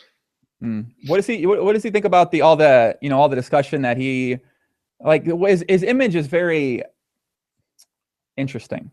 Let's put it like that. He's got a reputation of saying some things that might be a little bit out of line to many different people. Yeah. Saying some very mean-spirited comments to many different people. You know, so is that sort of how he is to you, or is he just a nicer guy, regular guy? I love reading about those because like all the high stakes people are so polite that they don't even like say anything back. They're always like, okay, I love you, Ilari. Don't worry. But the sickest thing is that like I guess there is some like acting in it, but like he really is like that when he's playing. Like every single bigger pot, he's like stressing and oh my fucking god, this river he's gonna outdraw me on the river and shouting, and you know I've run into him a few times. You know, he's running around the room and oh my fucking god and stuff like that. You know, I can't understand how he can be a professional player, to be honest. Like he stresses so much while playing. So I think it just relieves that stress in the chat. You have a Ziigmund impression. You kind of did one there, but do you have like an official Ziigmund impression for us? We love impressions here on the pod. No, I don't know. I love the Ziigmund impression about Phil Ivey. I don't know if you have seen it on YouTube. When I go in, I go out. I really go out. I'm bad at impressions. I can't do it. What's one or two of the best? Like, what's the most crazy that you can tell stories that you've had with Ziigmund when you guys may have been out in Finland or in the United States or maybe in a very other exotic location? I don't know. I don't know if there are a lot of I can't really say on the podcast, but with him you end up in like pretty interesting situations. You know what we at least used to do a lot and still do. You know, is that we both like to drink. You know, we don't like to quit drinking. So what usually ends up is that you know the nightclubs close at 3:30 in the night. So we usually try to find some after party. You know, I had a lot of after parties. I try to cut down on them, but you know we usually go there and at 9 in the morning, you know, there will be the first karaoke bars open, so we will be going there, and you know usually at around like 1 or 2 p.m. The other people have dropped off, so we two and then maybe like a few others are still left drinking, and like sometimes Ilari will be too drunk, so we will start. I'm bad at explaining this stuff in English, but you know, just walk around from karaoke bar to karaoke bar in the Helsinki city, and you know, there was something like I remember one time Ilari just does a lot of stupid stuff, you know, like there were some Japanese tourists taking pictures at some church, and you know, we walked past him with Ilari, with just the two of us. Now we are just like totally drunk, and I don't think Ilari can even see in front of him, and you know he wants to help by taking the picture of the Japanese tourists. He doesn't understand that they're actually photographing the church, but he thinks they are photographing themselves. So he's like trying to take the camera out of their hand, and they don't really understand what's going on, and then he understands that they think he's trying to steal it. So he will take off his jacket. It's pretty cold. He'll take it off his jacket and give it as like a what's it called in English, pantti, like. So they can hold the jacket while he's taking a picture of them. So it's such an awkward situation that they end up giving the camera, and he takes a few pictures of them, and then he's like gives it back, and you know, and Japanese tourists are so polite that they don't want to say. They're just like thank you, and then they quickly walk away, and you know, just a lot of stupid stuff like this. So there's many stories. There's many things like this, isn't there? Yeah. And I guess one pretty funny thing is like, well, nowadays he's pretty needy with, you know, just how he spends money in the bars. But then when he's like really wasted next day, you know, he will just, he might, you know, we tried to get into this really crappy karaoke bar, and he had to come in with his jacket. I was like, come on, take it off. No, I have to get in with the jacket. And the doorman is like, no, you can't get in with the jacket. And then he just, I don't know why he has a lot of these 500 euro bills, but he just grabs one from his pocket and, you know, just throws it at the doorman and walks in, and the doorman lets him in. You know, he just throws these 500 euro bills at people. What? Wait, how often is he throwing 500 euro bills at people? Well, sometimes it's like there will be these street performers, like someone with a guitar, you know, and occasionally he will feel good enough that he will throw a 500 euro to one of those when we walk past them. But no, that's a, you know, it's a pretty rare nowadays. Like, I don't know, a few times. I've seen him do that a few times when I've been with him. Have you ever thrown a 500 euro bill at any person at any point in time in your life? No, I have never. So so Ziigmund, he's pretty well known in Finland, right? Like people know who he is. He's recognizable. I guess not well that known anymore, at least. You know, back in like 2009 when the poker boom was really big, you know, I guess he was pretty big. He's decently known, I guess. Not like a celebrity or anything like that, I would say. Well, I guess the follow up to that is so someone like you, I mean, you're playing pretty high stakes, you're doing really well. Are you well known over there too? Like when you guys go out, do people recognize you, or is it you guys can stay pretty low key and under the radar there? Yeah, no, I think like, you know, neither of us would be like famous in any way, but like in our age group, like let's say like 25 to 30 years, especially the people that are going out, I would estimate that, you know, almost everyone knows who me or he is. So in that way, we are known. You know, they write, you know, the entertainment magazines write every once in a while about him, or like when I bought this apartment, they wrote about it, and you know, stuff like that. So a little bit. So when you bought the apartment you're in right now, they wrote something about it in a magazine. Yeah, they wrote about. I don't know where they get their information, but like where it was and how much it costed, and you know, they just find out. Those guys are tricky. Dan Fu in the chat says Ziigmund was so drunk he was throwing 5K Euro chips in Malta. Oh, really? No, I actually remember. Yeah, he was. We were out in Malta. I think this was a year and a half ago. You know, we were just really wasted. All the clubs are closed, so we came back to the casino. And who else than Hollywood Haxton was sitting there? I don't know. I can't remember if he was sitting there alone, waiting for drunk people or what it was. But obviously, you know, I asked for my chips. Ilari asked for his chips. You know, and we are just really wasted. But you know, when they give me the chips, I just realize, you know, I'm too wasted. I can't play. But Ilari continues playing, and you know, he just made some ridiculous 30K shove.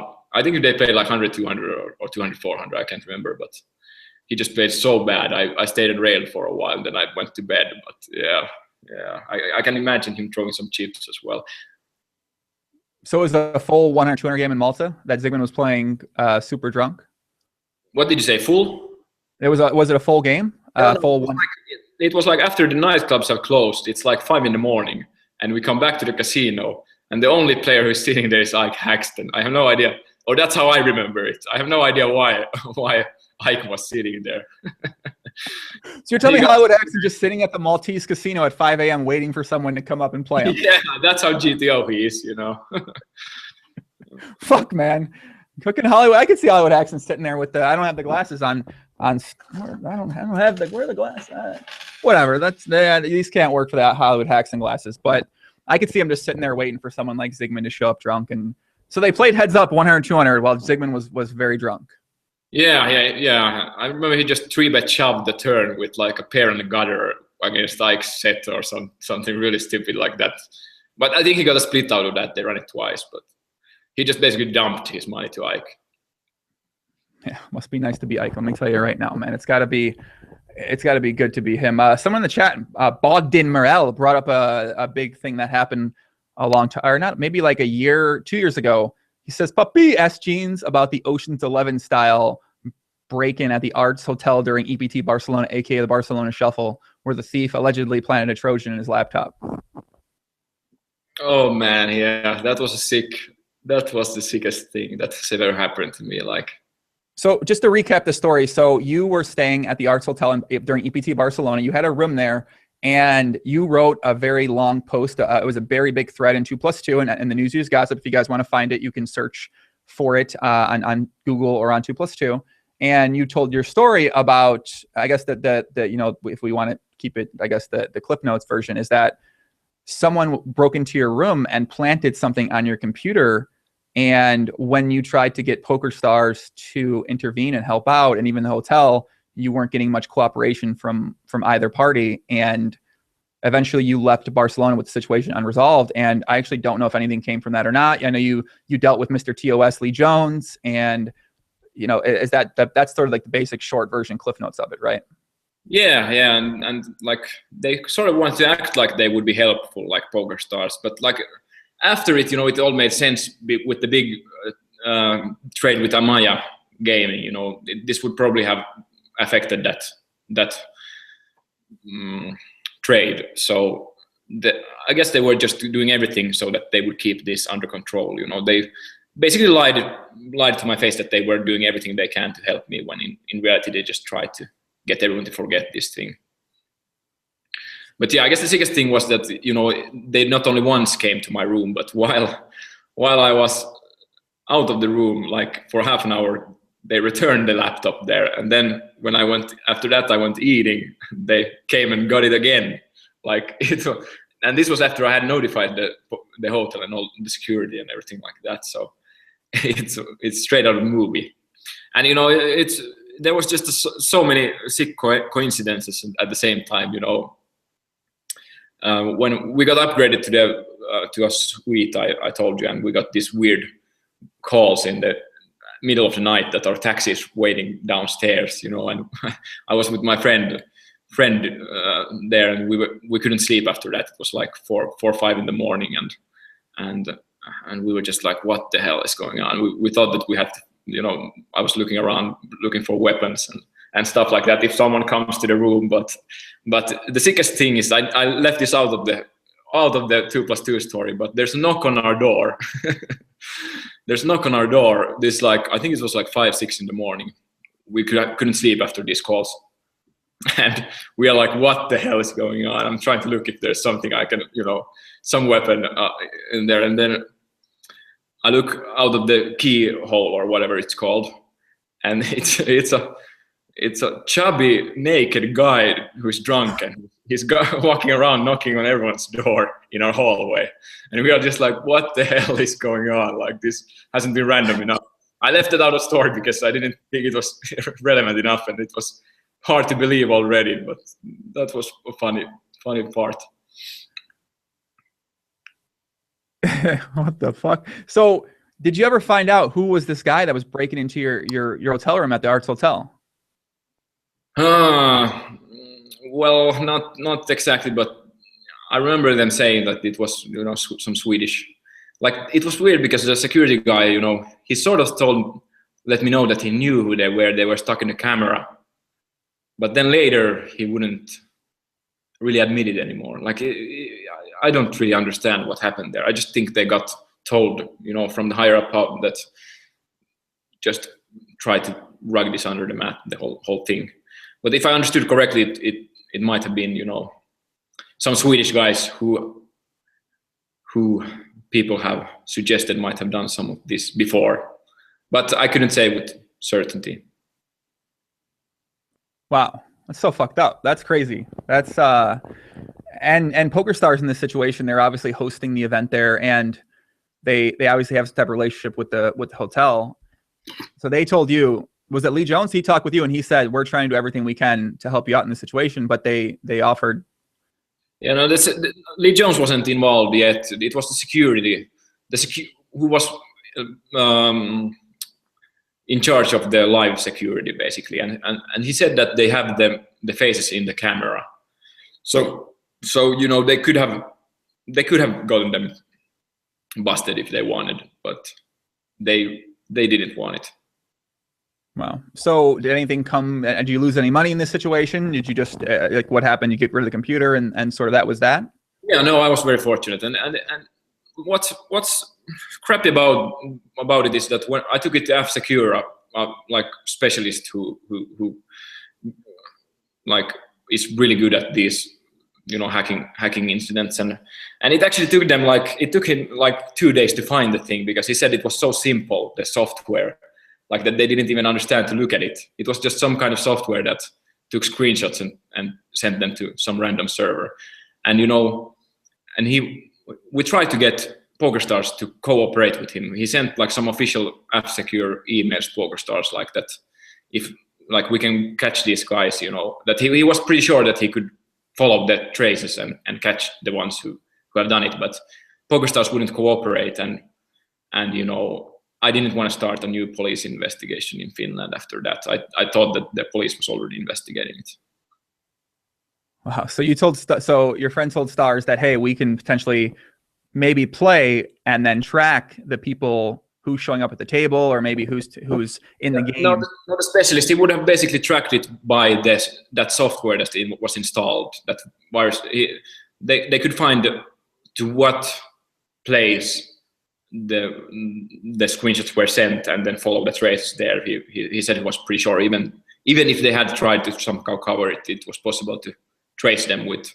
But he would need the police authorization to ask for, you know, information from some place where he can get more information about those. Wow, what a situation. So, you know, from that standpoint, what changes for you in your life when you're traveling or when you go to poker events?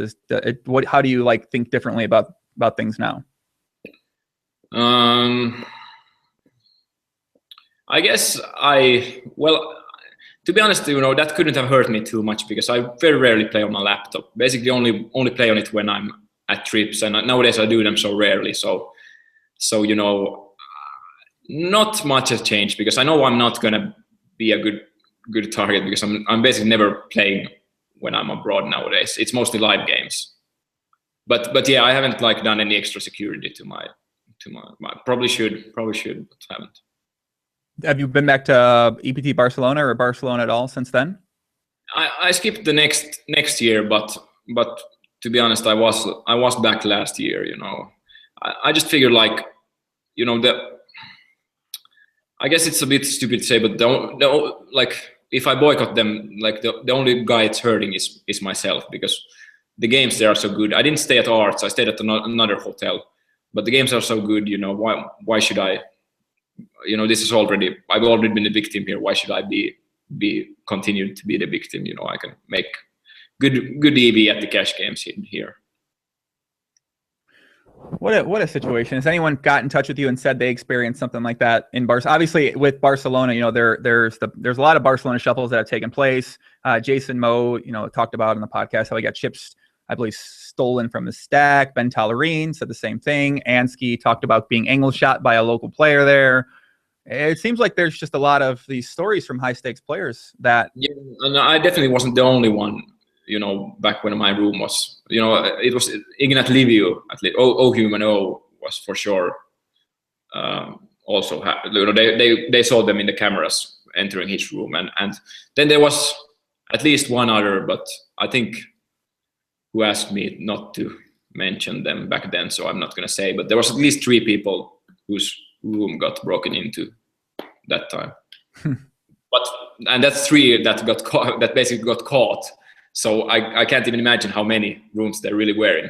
And, you know, I have to, you know, how bad do you have to be to get caught in three hotel rooms? Like, they were not very professional with that thing. It just sort of makes you think, like, imagine the guys who are professional at this type of thing. Yeah, I mean, like, they should have one guy who's watching me when I'm playing the tournament and keeping track where I am, and then the other guy, okay, I'm not going to give tips to future criminals, but it can't be that hard.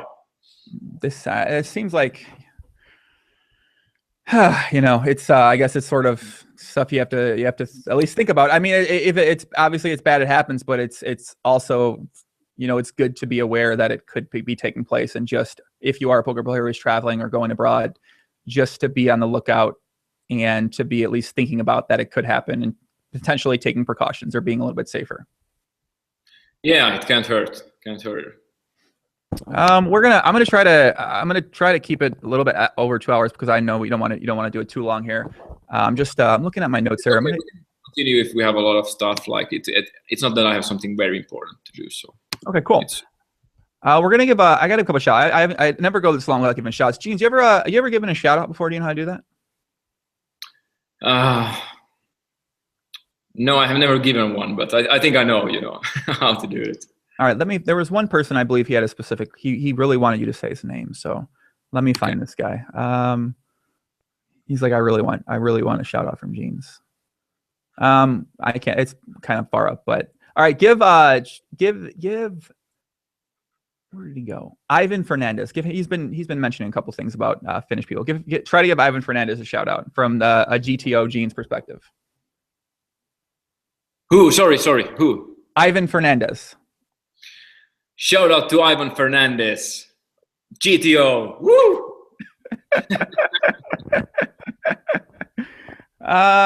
Needs work. Yeah, needs work. But all right, I'm gonna give it shots. We got my buddy Jonathan Alex That's a fucking, how many names you got, kid? Jonathan Alexis Rivera Unarina Papi, my Mexican friend. What's up, kid? Larvis. What's up, puppy? Richard Davis, Moj from Finland. What's up, Moj? Isildonk, Yabieyo, Heaven 407, Leon DRC. What's up, puppy? I see a lot of regulars in the chat, guys. Thanks for tuning in. Thanks for all the comments and questions. People want to know, Vernon D-Backs, what's up? Okay, so this has been a new popular topic we're asking all the players, and it's actually been suggested by my, it's on my official to-do list. I have to ask every podcast guest about this. And you mentioned that you played a 26-hour session with Phil Ivey, and I don't even want to answer the question of fucking Jeans, man. I feel like Jeans is going to say no to this question. But have you ever watched pornography while you played online poker? No comment. You have. Next question. Let's talk about next question. Okay. I heard you ask that before, but that. People, I'm gonna take this as people. This is a very new popular topic, and I'm actually surprised how many people say they do while they play poker. Is that the question? I think I think it was the pee bottle question. Whatever. That's. I'm just gonna take that as a yes. Let's see. I haven't had a. You gave me you lost my train of thought now, chat. They want to talk about the space trip. So obviously there was this big space trip that you talked about for a while. I think that it was speculated, it was discussed on the forums that you were going to take a trip into space, right? Is that what were the specifics of that adventure you were going to go on? Yeah, I unfortunately have some bad news, for those who have been looking forward to that, because I actually canceled that trip like half a year ago. And the main reasons were, when they began the project, they were supposed to send the first people out to space, like, I think at least 5 years ago, like maybe even earlier. And it's just been going on and on and on. And they were actually supposed to, according to the latest plan, get the first tourists to space this year. And what happened last year was that they had an accident where they only have 2 spaceships, and one of the spaceships crashed, and one of the pilots got away, and the other pilot died in the crash.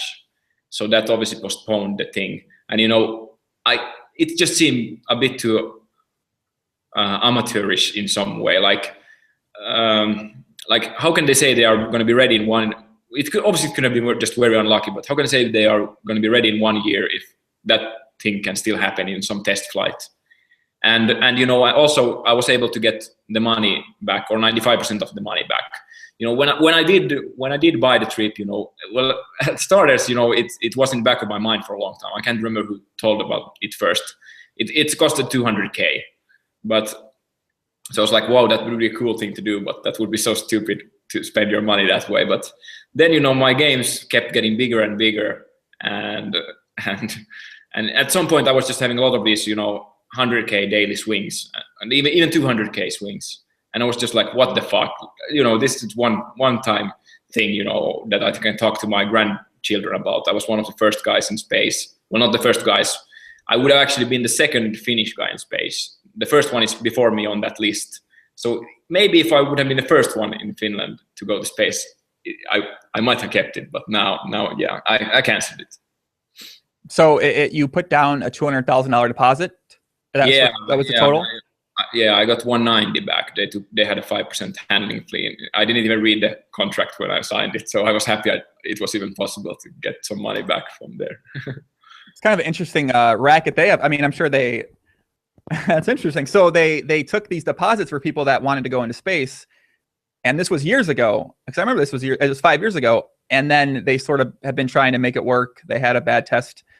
People died, but they get to keep the money that people put down on these deposits. Because I imagine most people canceled the trip after this happened. No, I don't think the most. Like, some canceled. I read about some cancels, but there's still a lot of people who are gonna go ahead with it. And they have some travel, some like US National Travel Security Agency or whatever it's called that is looking into it and making sure that it's going to be safe or something like that. I don't know. It's quite the, yeah, that's I mean, you have to imagine if you're going to space in the first place, you got to be pretty adventurous. You got to be that type of personality who's like, you know, all right, I might die. Like that would be a story. I mean, it might be the adventure to have. So maybe people are just not turned off by that idea, and they're excited for it. So people are asking about the one drop as well too. So allegedly you had 100% of yourself in the one drop, the $1 million. I think it was the first $1 million tournament. Yeah, it was the first one. You know, I decided to take a once in a lifetime gamble. I'm sort of apparently I'm sort of this once in a lifetime guy, but you know, I figured, you know, and I also at the same time I was on like a 6 million. You know, I won like 4 million in 2011 and 2.5 million in the first 2 months of 2012. Or I think it was 2 million or 2.5. So I was on 6 million upswing in like less than 1.5 years. So I just figured like, what the hell? I'm just gonna do this thing, you know. If I win it, it's gonna be so sick. It's gonna be so historical, you know. And also because it was the first time ever, it was, you know, I figured it was a good time to do it. And also, you know, the biggest thing was this was the last opportunity for me to do it, because after the 2 first months of 2012, Pokerstars and Full Tilt got a European license, which means that I don't have to pay taxes of my winnings anymore. So I still had some winnings of the 2 first months that were taxable, which I could deduct in case I lose. So, you know, that makes it fair for me to play the tournament. You know, if I go to play the one drop, you know, if I win, like if I lose 1 million, but if I win, I only get to keep half of it, because the tax rate is 50% in Finland if you have a high income, if you're in high income bracket. So that was also one reason. Wow. So you won 6 million, but you had to give 50% of that away and then they changed it right after you won that amount of money. Yeah, I mean, they changed it. Pokerstars got the license, I think, like February or some point in 2012. Like basically the reason they got the license was just for these tax reasons, that Finnish and Swedish people and some others don't have to pay taxes, and they got way more customers that way. Wow. So now we don't have to pay any winnings on our taxes on our winnings. Man, if only you made the 4 million this year, huh? That might have been. Yeah. I mean, I just been very unlucky with that. Like, you know, the dollar course was really crappy back then, and also I had to pay like 50% taxes. Of that 4 million, though, to be fair, only like 2.5 million was Pokerstars and Full Tilt, and like 1.5 million was Eurosites, and the Eurosites had been tax-free all along, so I didn't have to pay for everything. Why are the Eurosites tax-free, but Stars and Full Tilt were taxed? Because the site has to have a European license to be tax-free. It has something to do with the European Union, like tax that you have to be. I'm not sure even what, but like you can't get double taxed or something like that. What games were mainly? Were you playing the 501k games back in 2011 during the 4 million that year? But that wasn't all on Stars and Full Tilt. So what were you playing mainly as the games to make that? Yeah, there were a lot of 200, 400 cap. Then there was 300, 600. I actually won, I think it was that year that I won 1 million in one night, actually. That was basically 300, 600 games, mostly, I think. You won 1 million in one night playing 300, 600 regular PLO tables? Yeah, on Full Tilt. I actually have to, I think that's still somewhere in Google. I have to think so. I'm not saying anything. I'm not like, yeah, there was an instance where I won 1 million in one night, but I can't remember what year that was. It's a regular occurrence. You don't need, it doesn't even stand out the time or date. So it was, yeah, the 22nd or 4th in 2011. Yeah, so basically what happened there was that there was the Black Friday had already been at that point, and a lot of the best US players were locked out. So the game were just ridiculously good. There was this one, I'm not going to name the name, but pretty well-known fun player still playing back then. And then, you know, just a few other regs, and I just kept winning every pot. It was just sick. Wow. So you made 1 million in one session playing 300, 600 PLO. Yeah, it was a pretty good feeling. Yeah, that's pretty sick. Yaris says, this is one of the best podcasts I've ever heard. Thank you, Yaris. Could you ask him how he deals with the stress? Like, does he smoke cigarettes or drink green tea? Let me make a guess. I actually think Jeans does smoke cigarettes, but I think so. Does he drink green tea? I think he doesn't. What do you answer to that, Jeans? No, I don't smoke and I don't drink green tea. After Hollywood Haxton, I think everyone smokes now. If Hollywood Haxton smokes cigarettes, I honestly think anyone could be smoking cigarettes. It was just a shocking revelation when I found that out. How do you deal with the stress then? If I'm assuming you still go through losing sessions, and obviously at this point you're good at dealing with it, but you know how you deal with now, and maybe how did you deal with the stress from poker, for just in general, back in the day, a couple years ago? I think that's probably the biggest strength I have, is that, you know, I'm very good at controlling my emotions, and like I'm very good at shutting out. You know, if I have a downswing, I'm pretty good at not thinking about it. And you know, it's very rare for me to get tilted or anything like that. So that's always been like one of the big strengths I have. Well, how do you think you're able to do that so well? It has to be some kind of weird thing I was born with, because I don't know. I just noticed that, like I you know, it's just in normal daily situations where other people get, you know, they get unfairly treated, or they have to wait in line unjustly or something like that. They get really pissed. But you know, I don't get that. I don't know. I'm weird in that kind of way. No, it makes sense. I mean, I think that it sort of I don't know. I feel like it comes to maturity, but also, I mean, you're still, you know, you're pretty young, and you said you've been like that for a while. So maybe it's just certain people.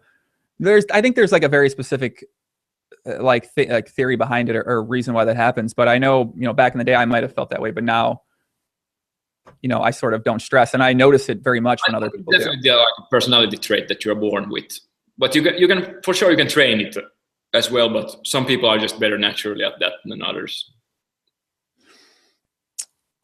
But I guess you can not have that and still be successful at poker. Obviously, you see someone like Ziigmund who does not have that personality trait, I don't think, but he still does well at poker. Yeah, for sure. Like, you know, everyone has their own strengths. You know, if he had that thing, he might be even more successful. You know, it all adds up. Wiedemann says it's more or less the environment he was raised in by his parents. No, I don't think that's true, because like I know it's from my older brother. He's very different. Mo from Finland says, yeah, Jeans uses snus, I think also. Do you use snus like all the other Scandi kids? No, I don't use snus. I don't smoke. I don't even drink coffee. You know, I guess the only thing is that I like to, you know, drink a lot and party hard. That would be the only thing bad. So that's sort of like your quote unquote leak, or that's your whatever your. Do you think that's actually a leak though, or do you think that's your way to you go hard at that? But yeah, I guess that would be one way to. I don't know if that really relieves stress, but you know, one way it can. You know, if I've been grinding a ton for like a week, you know, it's so great to just get out there and really party hard. Oh my God, this comment's amazing by my buddy Kakaman.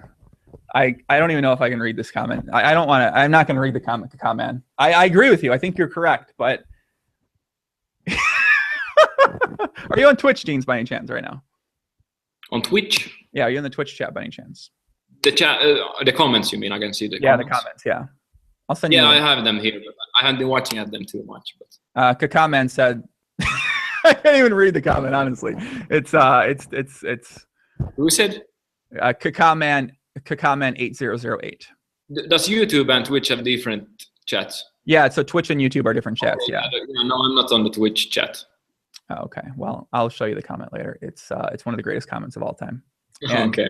If you're on Twitch, I'm going to read it. He says, this dude deals with stress by sticking his little papito in the hottest Finnish girls in the land. This guy is a stud man and a stud PLO player. He's probably working. He's probably working with at least an 8-incher. I love Twitch. I can't fucking believe it. Oh my god. Sounds about right.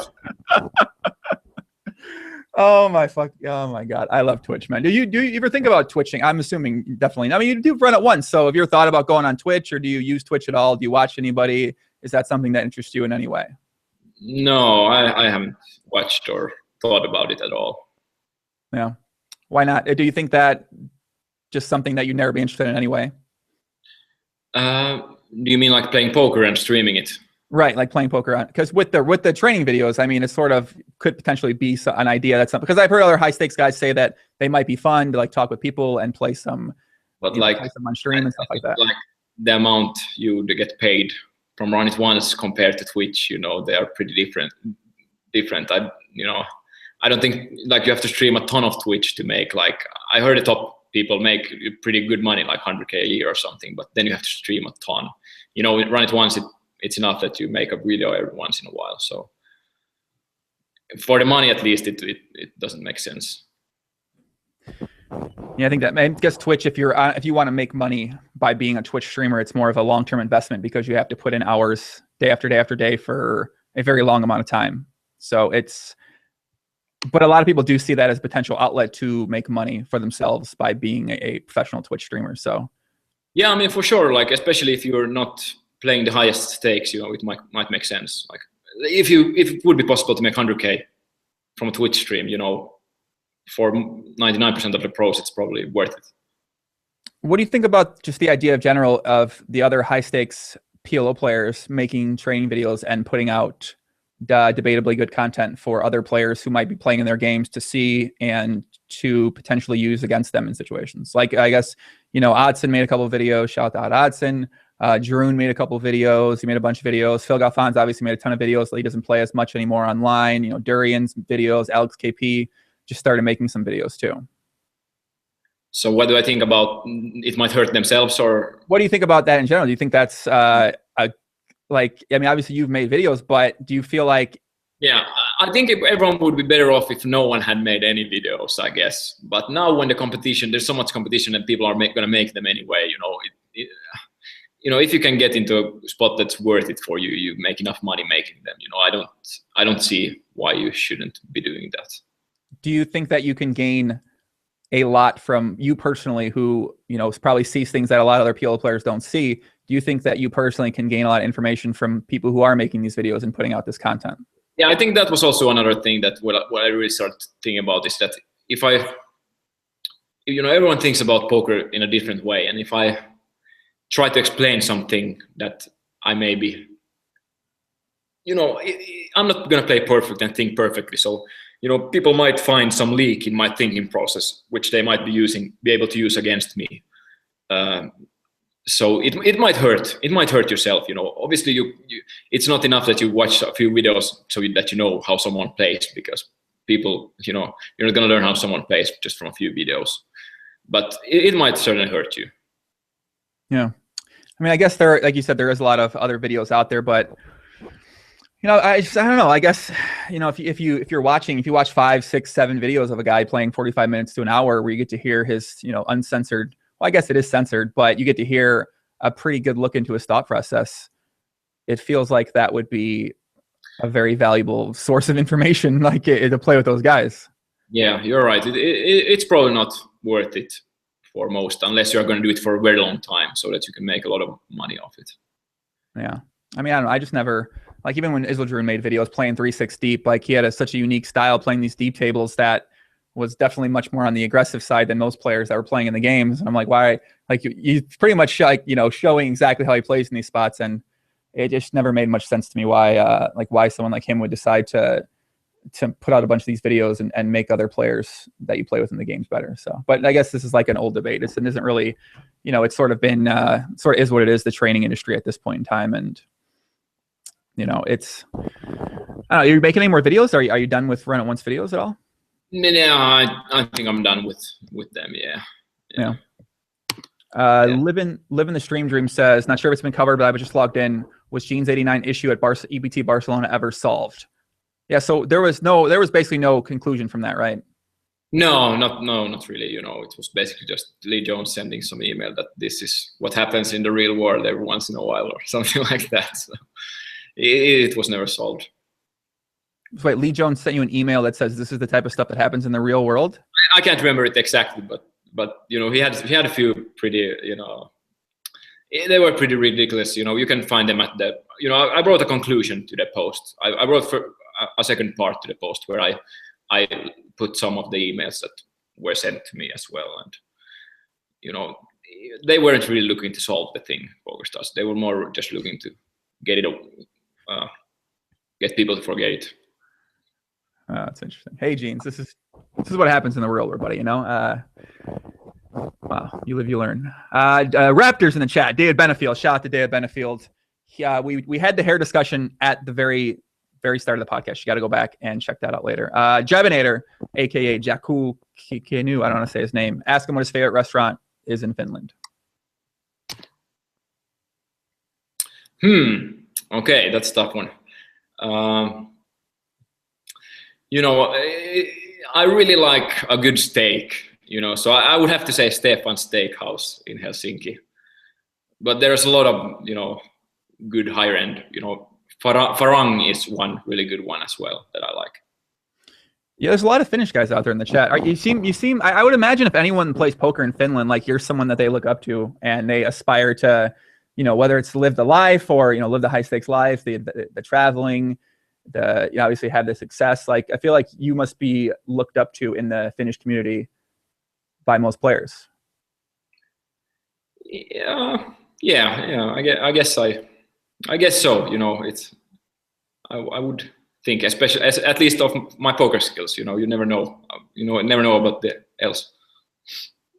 So how do you feel about that? Is that something you enjoy? Is that something that, you know, do you like dealing with people who have the questions or want to just pick your brain or meet you or chat with you and talk poker with you at all? No. Obviously, you know, it's nice to have some recognition from your peers in your profession. You know, there was some thought, but I lost my train of thought. What I was gonna say about it. Ah, damn. Well, yeah, you can take the next question. I forgot what I was something. Anti, I can't even say these fucking Finnish names, man. Yo, puppy asked Jens about his sick boat with Finland's biggest rapper. Yeah. I got a yacht last summer with a friend of mine. You know, what? You got a yacht with a friend of yours who? Yeah, he's. Well, I would say he's by far the most popular musician in Finland at the most. He's a hip hop artist. He's called Cheek. I can maybe send you some video of him. Let's see. Okay. You know, he's kind of Cheek with two E's. I'll send you some video of him. Okay. He's kind of, you know, he's either hated or loved. He kind of makes, because he has some pretty egoistic raps every once in a while. So you know, this video, for example, you know, he kind of compares himself to James Bond. I'll send it to you on Facebook. Okay, let me check this up. Let me check this video out here. Cheek. People in the chat, they know who Cheek is. It looks like we got a lot of Finns in the. Shout out to Finland, man. Much love to Finland. What's the overall poker community like in Finland? Is there a lot of events? Is there a lot of people that are friendly with each other, or is it? Yeah, for sure. There's, you know, I maybe don't hang as much as some with. God damn it! I can't use this fucking MacBook. I just borrowed this laptop for. Tilting over there. He's tilting. Maybe someone can link it to the YouTube chat. Cheek, timantit on ikuisia. That's a good show. I'm gonna try to translate that. No, I failed hard. Yeah, someone in the chat just let me know what he just said, and I'll search it on YouTube here and find it. Yeah. So, what were we talking about? I think the question was, how is the Finnish poker community in general? Yeah. So, you know, I have a few very good poker friends, and then I have some, you know, I know most of the people, but a lot of them hang a lot with each other. You know, there's a group that got themselves like an office space where there's like 5 people grinding, and then a lot of them have like this, they call them lockdowns. There's like 7 guys in one apartment, they will play like a scoop tournament series for like 2 weeks. You know, everyone sleeps over on mattresses and we'll we'll stay there and shower and everything. Huh. Are these guys tournament players? Do they play cash? That seems like if they're playing cash games, there's some potential for collusion in that situation. No, mostly tournaments they play in that time. I don't think they play at the same tables when they do that. Interesting. So that's sort of that's a pretty popular thing that happens in the poker community over there. Well, yeah, that's sometimes, but like we also, you know, like there's a Christmas party. I don't know what's the translation, but like once a year, you know, someone organizes this party where a lot of poker players comes, and you know, we'd like to keep. I'm trying to send you the link here, so I found it. It's Cheek Where I'm From. Is that what it's called? Timantit on ikuisia would be that song, but you know, I guess anything. Right. No, it's not that one. Wait, okay, now I got it. This Apple MacBook is really tough to use. It's a confusion. Can you get that playing? Can you get that playing on the stream? Cheek Tamantita Kisu. Did I get it? Yeah, almost. This guy looks cool, man. Yeah, that he gets a lot of girls. That guy gets a lot of girls. I mean, if you're a hip hop guy, and yeah, I assume you probably do pretty well with the ladies for sure. Yeah, I thought I had it easy before I met him. Wait, what do you mean? You thought you had it easy before you met him? With the girls when I was single. But he has it. It's even easier for him. Yes. So we need to be. Do you think that's just because he's a hip hop star and women are attracted to that sort of thing? Yeah, pretty much. Must be nice. Podcast Ringa said, "What is the single most important skill Jeans has to become great at poker?" I would say that's just working really hard. You know, just putting the hours in. That has to be it. You know, you can get a lot forgiven of your other stuff if you just put enough time in. But obviously, you're gonna have to need that particular, you know, smartness about the, you know, being logical and kind of understanding psychology. I guess the games are moving more and more to just being logical and creating a good enough balanced game plan that you don't even have to think too much about how the other guy is playing. But it's still a big part of it, exploiting the other guy's weaknesses. You know, and that the exploiting thing, you know, would be something like, you know, I would say someone like Sauce is probably a better player than me, but when I see him playing against some of the weaker players, you know, I just see things that I think I could do a lot better. You know, I think as an exploitative player, you know, I might have a better win rate than him in the same game we're playing, even though, you know, I might be losing against him in that ring game, if that makes sense. That makes sense. I mean, I think being able to exploit the fun player is a very, very, very, very, very important skill to have. And there are some people who, you know, I guess if you're constantly thinking about poker and you're thinking about poker from a playing against regular perspective, or playing against from a, you know, quote unquote GTO perspective, or a completely balanced perspective, there's definitely going to be some situations against the fun player where you're just going to be missing out on a lot of really, really plus EV decisions or situations. Yeah, for sure. People in the chat said, Moj. Okay, Moj, honestly, calm down. Poppy asked him about Ismo less than Sepio? 3 Sepio? Ismo, I don't know what you're talking about. Ismo 3 Sepio. Ismo 3 Sepio. What the fuck is this guy saying?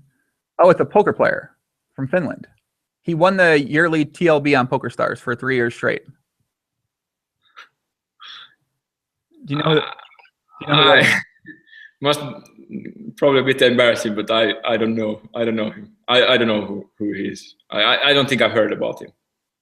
Okay. Yeah, I don't know. He won. I don't know. I've never heard him either. He won the 2015. He won the yearly tournament leaderboard on Pokerstars for 3 years straight. He's the top yearly multi-table tournament player in Finland, I guess. Okay. I have no idea who he is. Well, yo, man, shout out to him. If he wants to come on the pod, we'll get him on the podcast. We want to show some love to the Finnish tournament player poker scene here. So I guess so going forward, you're not playing much poker. What's the poker plans for this year? Are you going to be focusing on school, focusing on stock market, or do you plan on potentially returning to the poker online world? Yeah, no, I'm going to be playing as long as I feel like I have an edge, and that's what I've always basically been doing. I don't battle that much because I don't. To me, it's not important to be recognized as like the best heads-up player in the world or the best player. I have a more professional outlook at this. Like I don't need to be remembered as the best heads-up player. I'd rather be the guy who made 10 million out of poker and move it on. So you're still assuming you're still planning to get back in at some point. Yeah, sorry. That kind of jumped to another point, but yeah, I'm still gonna be playing. I'm still gonna be playing like I'm gonna be playing games that I think I have an edge in for sure. It's more rare that I'm probably not gonna be taking like the smaller edges, like a 10-20 pool, tough 10-20 tune pool, which I would have grinded earlier. I'm not gonna be doing that, but let's say if some big name player wants to come to play high stakes PLO, I'm probably gonna play that. Like if some of the live pros want to come back and play some nosebleed PLO, I'm gonna be there. So going back to the other point you started talking about. So you mentioned that it's not what you're looking for to be known as the best heads-up player, the best six max player, but more so known as someone who just made a lot of money playing poker. What do you think that you're doing? Yeah. What do you think you're doing differently? That I think I'm, I don't have that much of a poker ego, so I don't need to prove anything. I think a lot of these guys, they really want to prove, or it gets personal with someone, and they keep playing heads-up games where really neither one really has that big of an edge.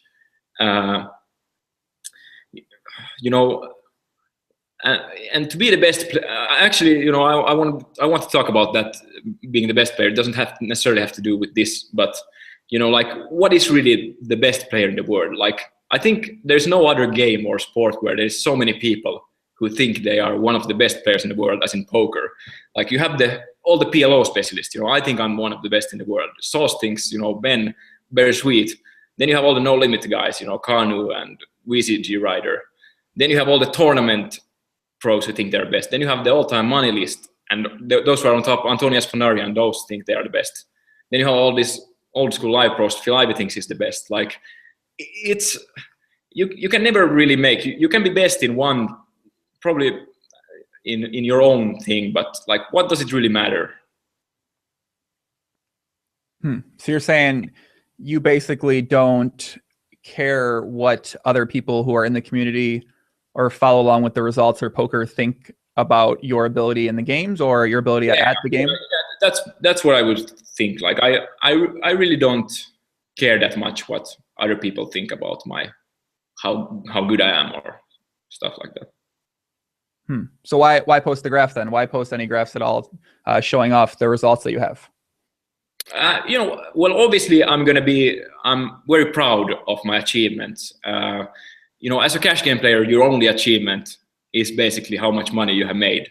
Like in a way, that. And also another thing is that ever since I started, I had some popular Finnish poker blogs all the way up, and I've always posted my results in those. So I've just kept going with it. But I guess you could take it as a brag, but it's more like I'm proud of my achievements. It's not like I made this much money, but it's like I still got it, and I have, I'm successful. I don't know. So I guess in a kind of a way, I want people to know that I'm doing well. But if you were after that sort of recognition, there could be a lot more things that you think you could be doing. I definitely think I could take some thinner.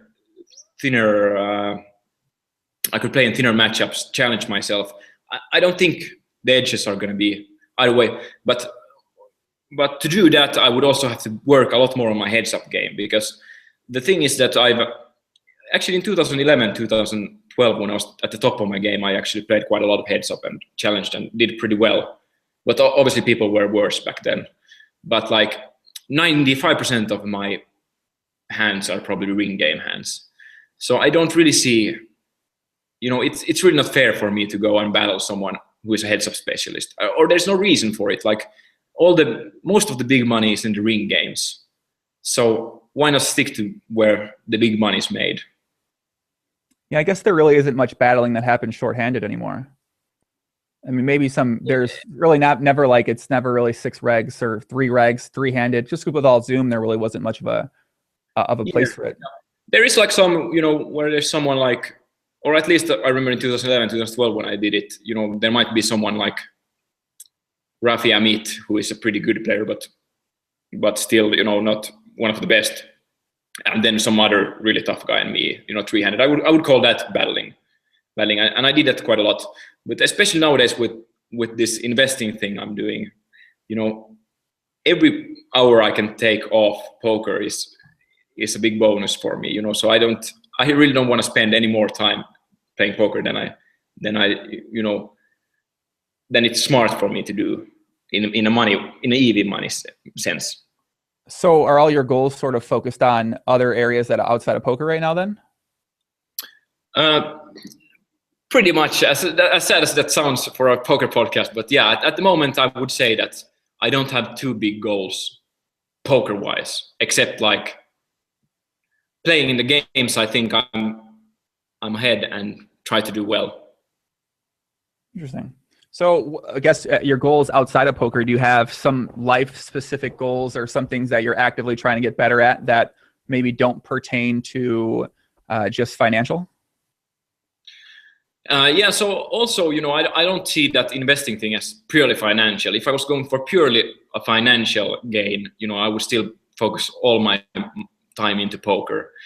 From the way I see it, is like if I can make, let's say, like half, or I think even a third of poker doing something else, at this point I would rather be doing something else. Poker, especially for me, I have such an obsession when I do it that I don't do much else. I just focus 100% on that poker thing, and then that's what's been going in the last 5 years. I don't follow much of the news or stuff like that. When you are into, for example, the investing, you follow all the world news all the time. It's really interesting in that kind of sense. So even though I'm focused on the investing thing, it's not purely from a financial standpoint. It's for something to achieve for me, I would say. Well, there's also probably a lot of potential long-term value as well that may exceed what you could potentially make at poker right now. So you deal with the third of the results at this point in time. But I would still say that if it was purely money-wise, it would be better for me to focus all my attention on poker and nothing else for a few more years. Because the thing in the stock market, no matter how good you are, okay, for business it's different. If I find out some business thing, but from stock market, the stocks. So let's say the stocks have returned. They have returned like 10.5% yearly for the last 100 years. So if you just buy good big stocks, you're probably going to get. I'm not going to get into that discussion, but people think it might be a lower nowadays than it used to be in the history. But let's say your EV is 7% a year from the stock market when you have your money in there. So if you're really good, you might increase that EV to like 11% or something like that. So it's not like, how do I explain it? You can't beat, like you can beat poker, that you're suddenly going to make, you have 1 million and you're going to make 3 million more from the stock market. But you're going to make these small increments for a very long period of time. And the more money you start with, obviously, the better the extra 4% is for you. Do you, I guess your day-to-day is sort of focused around just grinding information in that area. So I guess you obviously drink a lot too, but do you have any other hobbies? Are you into working out? Are you into fitness, sports, or anything like that? Do you see friends and family a lot as well too? Yeah. I see friends and family, and I try to work out as often as I can. Like maybe like two times a week. I'm not that big of a guy, but you know, I try to do it like two times a week or something like that. But other than that, I don't really have like any clear passion that I could talk about. I'm always interested in what people are, you know, what they're passionate about, what they like. You know, you have Ansky loves cooking and he loves sushi. You know, LaFort loves eating food 25 hours a day and drinking water 175 times a day and going to the gym and going on Tinder and Instagram and finding, you know, whatever. But it's all, I just like, I feel like I always pick up something from people. Like I started cooking a lot after I had Ansky on. I talk, you know, just like I sort of learn new things from other people out there that I have on the podcast, like what they love. And they always tend to be fun, but a lot of times that sort of the interest you have in these other things sort of detracts from your main interest. And if you're someone who's super obsessed with that main thing in your life, it's sort of hard to have these other hobbies or interests that you want to spend time on because you just want to spend all your time doing that main thing. I think especially for me, that's the big problem. I actually just noticed I have 4% of with this laptop, 40% of energy. But yeah, anyway, I noticed, especially for me, you know, I have a hard time focusing on a lot of things at the same time. You know, I just get so interested in that one thing that I have to keep doing it. But you know, obviously other things that I do usually the same boring things. You know, like watch a lot of TV series, and I do play some video games, computer games from time to time. You know, I used to play a lot more when I was younger. When I was like, from like when I was 10 to like when I was 14, I played a ton of, you know, computer games. I love them. So I'm still trying to, but I noticed I can't get that same feeling that I got back then, you know. Mm-hmm. It kind of, when you play a game for like 2 months, after that, when you get used to it, you know, it kind of feels like basically like you haven't gotten forward in your life in any way. It feels like, I feel like I constantly want to learn new things or get forward in my life somehow. So in that way, it feels a bit useless. I agree. I'm the same way when it comes to video games. I used to play video games all the time, but now like I played Fallout 4 for like a day and I was like, seems like a waste of time to, you know, especially with poker. Like poker is like a game, but you make money from it. So you do see something and you get better at it, and it has potential to earn more and more and to see more and more from it. So I guess once you play so much poker, I find it hard to get into other games really. And like, it's just the value isn't. That's also the same thing. Like it's kind of the same type of energy you put into poker as you put into other games. So if you play a lot, like if you only focus on poker and then for fun you play another video game, I think that's not going to work pretty well, because it's sort of the same thing. Like you need to do something else as well. Mason says your investment blog in Finnish is very good content-wise. Yeah, so I started a Finnish an investment blog like a year ago. It's sort of the same thing as what I did with poker when starting out. You know, I had a very popular poker blog, and it's sort of what has happened in my investment blog as well. Obviously, a lot of people are just interested in it because, you know, they want to hear more about me as a person. But there's some good discussion there about investing, and you know, it's always fun to. Like I've looked back at my old poker blogs. It's fun. Like I hope in 5 years it's going to be fun to look back at my investment blog and be like that I didn't understand anything.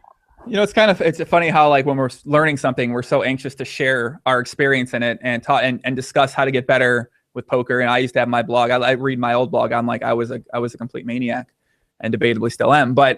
You'll probably when you get to a point in investing, which I'm pretty confident that I feel like you're going to get to that. I'm sure you're confident you're going to get to a pretty top level of it. You'll probably look back at this blog and just sort of, you know, it's going to be like, what do you think when you look back at your old poker blogs? Are you amused? Yeah, are you sort of like feeling, you know, that's I knew, you know, I was young and, you know, I didn't have anything, and, you know, poker was the only thing, and how far it kind of feels like how far I've come from that. You know, it's always a very warm feeling to read those blogs. But I think also investment, it's kind of different that you can share your thought process in some things as well, because, well, not only that, when you're sharing, oh shit, we have 2% of, I don't know if I should try to get, I guess I should try to get the power for this laptop. 1 second. Uh-oh, we're on a power sweat, boys. Let's get some more shout outs here. Who we got in the chat, man? We got Walter Stromberg, Puppy, Ben Rott. What's up, Ben? Believe it. What's up, Believe It? Welcome to, as always, Mason Joe, Malice Marco, Josie Osei, M Harder 4 Puppy. We got Wiedemans on Twitch, Gad, Dotsu, Bum Ninja, Check Fold 888, For the Horde, HS, New Bexo Puppy. We got Frank Romeo, and my boy Quentin, aka Husky Mudkips, one of the end bosses in the Minecraft world on YouTube and on Twitch. He has more subscribers on YouTube than anybody else I've ever met in my life. Let me see how you're doing, Quentin. Let me get a subscriber update for your YouTube here. 1.8 million. That's decent. It's decent, Quentin. Nice job, buddy. Hope things are going well with you, Quentin. Okay, I saved it. But yeah. So anyway, like what I was talking about in investing, it actually helps you to share your idea with anyone else, because what happens is you find a company that is undervalued, and you buy as much as you want, as much risk as you want to take. You put as much money as you can into it. And then if you tell about your investment idea, you this was a cheap stock, because of this and this and this, then other people will find it and buy it as well, which will drive the price up to a more fair price. Oh. So in that way, it's sort of unlike poker, that you actually, have to gain from it. And another thing is, especially if you might want to start some kind of hedge fund or something at some point, if you have a large following and they know you have good thought processes and stuff like that, it will help as well. Interesting. So I feel like that can be exploited. I'm sure this is obviously being exploited at some and a lot of different places. I have to imagine it is. I don't know much about it, but yeah, there is like, and what this works best in is like the really small stocks, because a lesser amount, when someone buys a lesser amount, it will still, get the price up. How to explain? Like if you buy Apple for 10 million, it's not gonna move the price at all, because there's such a big market for Apple. But if you buy like a really small company for 10 million, it might drive the price to double. So it works best for like really small companies, and it's a big criminal thing. Like a lot of people, it's called pump and dump.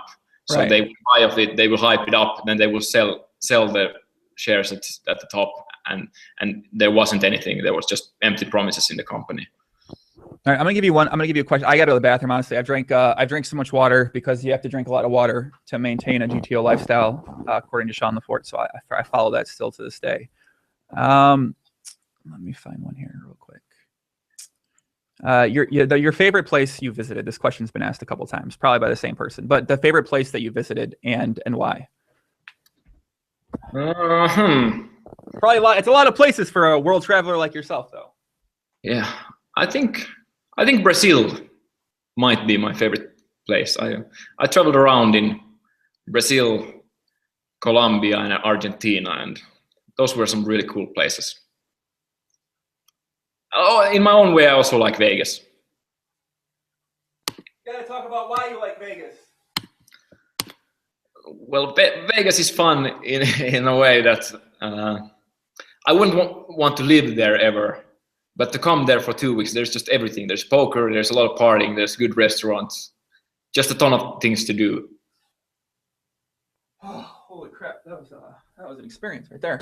How did the Brazilians, how did the Colombians, how do people like react to you with your accent, the way you look? Is it like, are they friendly to you? Is it easy to communicate with them? Because you have a pretty unique look compared to America. For sure, like as a blonde person, you really have an edge in those countries if you are a single guy and looking to get girls. That's they don't see that as much.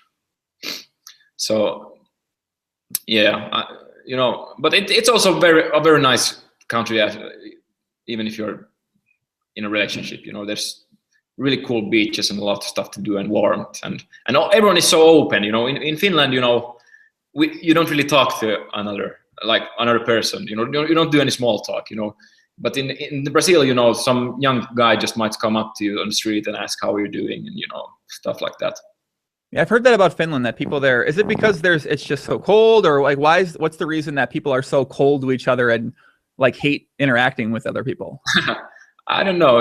I think it's more like we feel like the United States, where a lot of small talk is just kind of fake. You kind of just have to do it, because otherwise it will get awkward.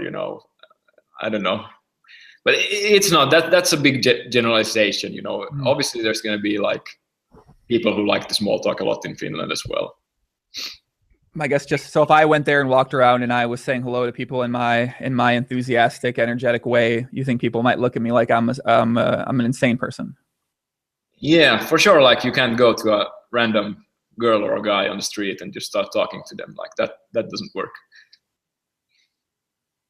I accept that challenge, Jens. I accept that. I'm going to Northern Europe next year once it gets warm. Although it's so hard to go to visit Northern Europe as an American because you have Vegas, the World Series of Poker's in June, a little bit in July, and then end of July you normally that's like the time to take a trip. But there's Tomorrowland is always a good destination to go to. End of July, and then it's only good there for 3 months, right? So June, July, August is the only time to really go to Finland or Sweden or Norway, right? Yeah, that's what sucks, like especially now that I have a yacht and everything, you would like to have a longer summer, Oh my God, we feel your shot. Yeah, I mean, I know that I got a yacht, it's like I just want to use my yacht. I just want to go on the yacht, guys, and it's just it's life is hard, but we were on that boat like 24/7, but yeah, so the summer is probably like 2 or 3 months, the best time, I would say, and the worst time in the winter, the three months, like especially now, that's a reason also why it's so nice to go traveling, is because it's like really freezing. It was like, I think it was like -20 to -25 Celsius for a week or two here. So we sort of didn't cover the yacht because they said ask about you owning a yacht with a Finnish wrapper, and then we sort of went on the Finnish wrapper. We didn't talk about the yacht. So what's the deal with the yacht? Is it a big yacht? I mean, is it like a epic? I guess it's not big. If you think yachts, you usually think like these Russian billionaires with their big yachts. It's 53 feet, so that's like 18 meters or something like that. It has two huts, what's it called in English, with beds, 2 own rooms with beds where you can sleep over, and showers and stuff like that. So you can definitely make some overnight trips with it. So there's a yacht with 2 bedrooms, 53 feet. They look pretty decent size from out here on Google. And so you take it out. What do you go into the ocean and you just stay overnight? Like, do one of you guys take it out? Do you go together? Like, is there people on the yacht? Who's like, what's this? We don't listen for those that some of us don't actually get to spend some time on a yacht here. So we want to know what it's like. Yeah, well, mostly it's just for partying. We bring like 15 friends and a lot of drinks and drive from place to place. There's a few pretty cool restaurants that you can stop to in the I don't know what it's called, but anyway, you can stop to, and then there's actually a new sort of bar/nightclub where you can park with your yacht in front of it, and that just came the same summer. So we end up there, at when everyone's drunk at like maybe later in the evening, So it's like, so you're telling me at like 2 a.m. you guys are fucked up. You pull up to a nightclub in the yacht, and you get to park out front of the nightclub in the yacht, and people like watch this. Yeah, pretty much. Yeah. but it's like it's not like it's not like that good of a nightclub, but it's like there's a big terrace place, and a lot of people in the summer. A lot of people go there to party. Yeah, so there's tourists partying at this place, and you guys pull up in the yacht. You and the Finnish rapper, and you. Who else is on? Who's in the crew? Who's in the squad typically? Just a bunch of friends. I don't know who are. Sometimes Ilari has been there with us, and just a bunch of other normal friends. I mean, do you it's just friends getting the yacht? Do they have a piece of the yacht, or what are the like? No. We just invite whoever we want to hang out with and do that. Wow, a lot of women on this yacht, I'm assuming too, with the Finnish rapper being there, and if he's a single guy, I'm sure the. Yeah, for sure. Well, I guess that makes sense why earlier you mentioned that you didn't really want to meet many women that were like chasing like a fame or reputation and stuff like that. It sounds like you've probably dealt with a lot of these types of personalities on the yacht, and you've seen the negative and the downside that some of these people might bring. Yeah, no, I kind of want to take that back. It's not always like that. That was a generalization, but it's just that I don't mean like that. It's not always like because she's Miss Finland, she's the most you know, that's what you want. But you know, I was single for like a year and a half before, and Finland is a very small place, so everyone gets to meet each other and so on. So it's not that just the yacht, but on the yacht there's also been a lot of Miss Finland finalists. Holy fuck, man. Oh my, how long have you had the yacht for? Last summer we got it. Just for one summer, right? Yeah. Okay. How much is the yacht? What does the yacht go for? I don't know if I want to say exact, but it's like a few hundred. It's more than a few hundred K, but less than $500,000. I would say. You still have that? Someone asked about the car. You posted a picture like an Audi, right? An R maybe R8 or one. I had an R8, but actually I sold that one as well a little time ago. I haven't yet decided what I'm gonna get, but it was a little bit unpractical for this new place. You know, it's so in the center, and the R8 is so low that I can't drive to my inner space of the house where the parking is. It's like too high, you know. It doesn't work for that car. I have to get something a bit more practical. What's the debate? What are you leaning towards getting now? Because I think most like supercars are pretty, like they're all based pretty low to the ground. I think that part of it is kind of over with me. I'm not that much of a car guy, to be honest.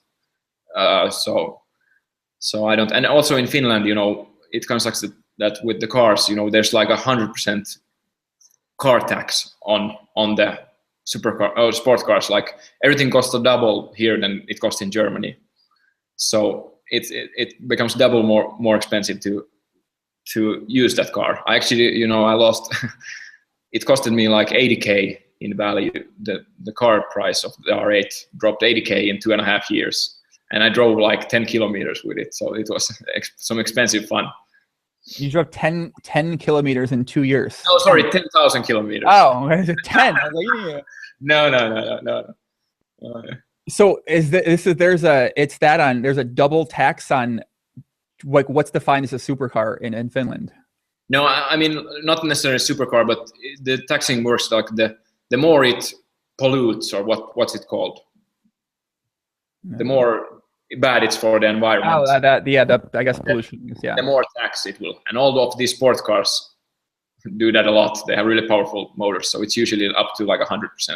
Well, they just made that new Bentley truck, Jens. What? The Bentley truck, the SUV. No, I don't really like the SUVs. I don't know why. Maybe it's also that I'm living like just in the very center of Helsinki, so the streets are kind of small, and it's a bit, you know, it's always very crowded and stuff like that. Huh. What are the other potential options then? I guess I don't know, maybe some nice Mercedes or something. I'm kind of waiting for the self-driving cars, you know. I'm hoping that they would come soon. Waiting for the self-driving cars. Okay, that makes sense. I mean, we're all waiting for this. I guess Tesla's pretty popular amongst the. Yeah, Tesla was something I considered as well, but I don't know. Yeah, I don't need a car that much, to be honest. So that's why I'm very. If you're in the city there, I'm guessing you can walk to most places you want to go eat. I mean, do you cook a lot? It's cold. I don't know how much you're actually going outside and wanting to go places. Like I don't think like it's really not possible to live much more in the center of Helsinki than I do at the moment. So all the restaurants are like really close by, a few minute walks. So that's why I don't really. And also when you work from home, you know, you don't need to. It's very rare that I need to get somewhere with a car. And if I do. Do you spend much time with your girlfriend? It doesn't seem like you spend much time with her together. Yeah. No, I spend a lot of time with her. Why? I don't know. It just seems like you're pretty. A lot of the things you're focusing on now are mainly around trading and poker. It seems like a lot of stuff that you're spending most of your thought process on. It seems like it's just related to stuff outside of that. Yeah, but that's sort of work stuff. Then obviously, you know, I'm gonna just chill with her, go to dinner or watch a movie or whatever, you know, whatever else we do. Yeah, that makes sense. I mean, I'm starting to be new to this idea of being in a relationship. So it's you know, it's fun. But it's different. It's much different than being by yourself, where you only have to answer to yourself, and you can do anything you want, go anywhere you want, hang out with your friends, and it's like a different mindset completely. So it's sure.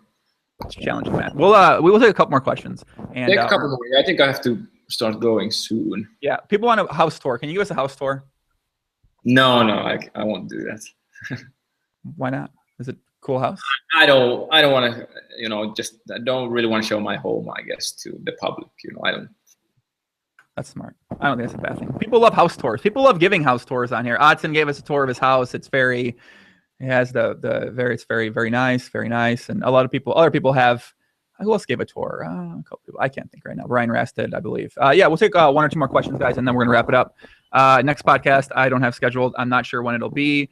I'm hoping to get, I guess I said this before, but I'm hoping to get Dan Coleman on the pod. We chatted a little bit in PCA. He said he's interested in coming on the podcast. So. I could talk about Isildur. I've seen a lot of people in the chat ask about if I have anything about Isildur, the story, but I lived at his place in London for a week, and that was a really interesting time. So you spent a week in London with Isildur. Yeah, I got to stay at his place. I didn't take a hotel room or anything. It was during an EPT. He's an interesting guy, for sure. We had this one night when he started playing Ben Tollery, and I think he didn't have too much on his account, and he started right away. I think he started with I can't remember stakes, but we started with smaller, and he lost one big pot to a big cooler. And it was like, oh my, he seemed to tilt pretty bad, and he was like, fuck, I'm gonna take this guy for $1 million now. It's a true story, and he ended up winning I think almost $1 million from Ben 86 that night. I got to rate it while he was playing. He was just playing so amazingly well. I was so surprised, but it was just such a good feeling. And then another day when we were there, we brought some of my Finnish poker friends to his place. It was, I think, a Saturday or Friday when we were gonna go out. We brought some Finnish poker players to drink there, and then I decided I got enough courage. I got a bit drunk. I decided to take a shot against Ben. I think I took 60K off him, 2 or 3 buy-ins quickly, and quit. And everyone was just screaming and shouting. And yeah, when you win money against Ben Tollery, you don't. Sorry to Ben. You don't really feel like you're winning it from person. You kind of feel like you're winning it from a casino or something, because he's such a cheap guy. So we had a lot of fun thanks to Ben Tollery. So Isildur, you stayed there for a week. Isildur won $1 million from Ben. And you guys got drunk and you went and played Ben and hit a random for 3 buy-ins, and the whole entire place celebrated and was going crazy. Yeah, pretty much. Then we went to the nightclub. So you win 60K from Ben Tollery, and then you go to the nightclub to celebrate. Yeah. What else happened? What's Isildur like for people that don't know him, which is very many people that don't know him? Yeah. Is he quiet? I mean, he seems like he'd probably be a quieter guy. I don't know. When you get to talking to him, he's maybe a little quiet, but when you get to talking to him, he's pretty talk active. He's kind of like this. He doesn't stress too much about anything. Sometimes there's no food in the freezer, not freezer, but like stuff like day-to-day activities. I guess he's not very good at, I would say, but he's a very, very nice guy and very fun. Was very fun to hang with. Is there any other memorable stories that happened from that trip outside of the $1 million session you got to sweat? Well, at least with the nightclubs, I never spent so much money in a nightclub. The first night, we went out twice, but one time only that Victor was with us, but that was the most expensive. I think it was me, 3 of my Finnish poker friends, and Victor, and then there was this full flush. What's his name? Oh, Luke Schwartz. Shout out to Luke. I love Luke's awesome. He didn't come to the nightclub, but he was at the starting. He's a very fun guy. But some other friends of Victor's friends came with us to the nightclub, and I can't remember. I was so wasted. I can't remember who, but I remember just these half naked girls bringing 10 crystal bottles every time to us. There was big fireworks or something when you ordered them, and some half naked girls bring them to you. I can't remember who ordered them. I didn't think much of it, but then at the end, the there was a ton of people at our table, and then at the end of the night, you know, when the bill comes, everyone disappears except me and my Finnish friends, Blom, and one of Blom's friends. So we're like 5 guys, and I think it was like 9 or 11,000 pounds, that bill. And we're like, what the hell? Okay, like me and my Finnish guys have just been drinking like vodka there and probably spent max like 500 or 1K. But anyway, we decided to flip, and fortunately, Victor's friend lost it. I don't even know who he was. He did take it pretty well. Like, he was very quiet. I don't know, but yeah. 11,000 pound bill at the nightclub. Yeah, I never really understood the crystal and the champagne, and like I spent a lot of money on bottles of vodka, like that I understand, and you know, to get the minimum spend. But like crystal bottles in nightclub, I guess it's London, US thing more. Yeah, so it sounds like as though there's like a end boss of the nightclub scene in London. Who? Victor? Victor, yeah. Well, it seemed like that sort of when I was there, but I don't know. I was only once with him out. Wow. But I would imagine that in London there's a lot of nightclub bosses, so 10K bill is probably not much there. Yeah, London might be a bit higher stakes in the nightclub world. I want to shout out to my buddy Metalhead6 in the chat. Let me read what chat said. Metal, I think you might have had a good question, but yeah, we're gonna talked about. Let's pick one last question and pick a good one. All right, I'm gonna pick one last question and wrap it up. Shout out to Metalhead Puppy. Some people I like this comment people Kogo said. They said earlier, Joey, you put people on the spot. Yes, it's kind of awkward sometimes. Maybe. I mean, I feel like I don't know. It's fun, man. I like asking fucking fun questions, man. Sometimes if I don't feel like people get awkward on the podcast. These people are pros. Like you don't feel awkward often if you sort of get over that at some point in time in your life. So it's but if they do, you know, that happens. All right, guys. One question. Best advice in life, Mr. Jeans89. I feel nuts says. Best advice in life. I think this is pretty deep, but I thought more about it, and you know,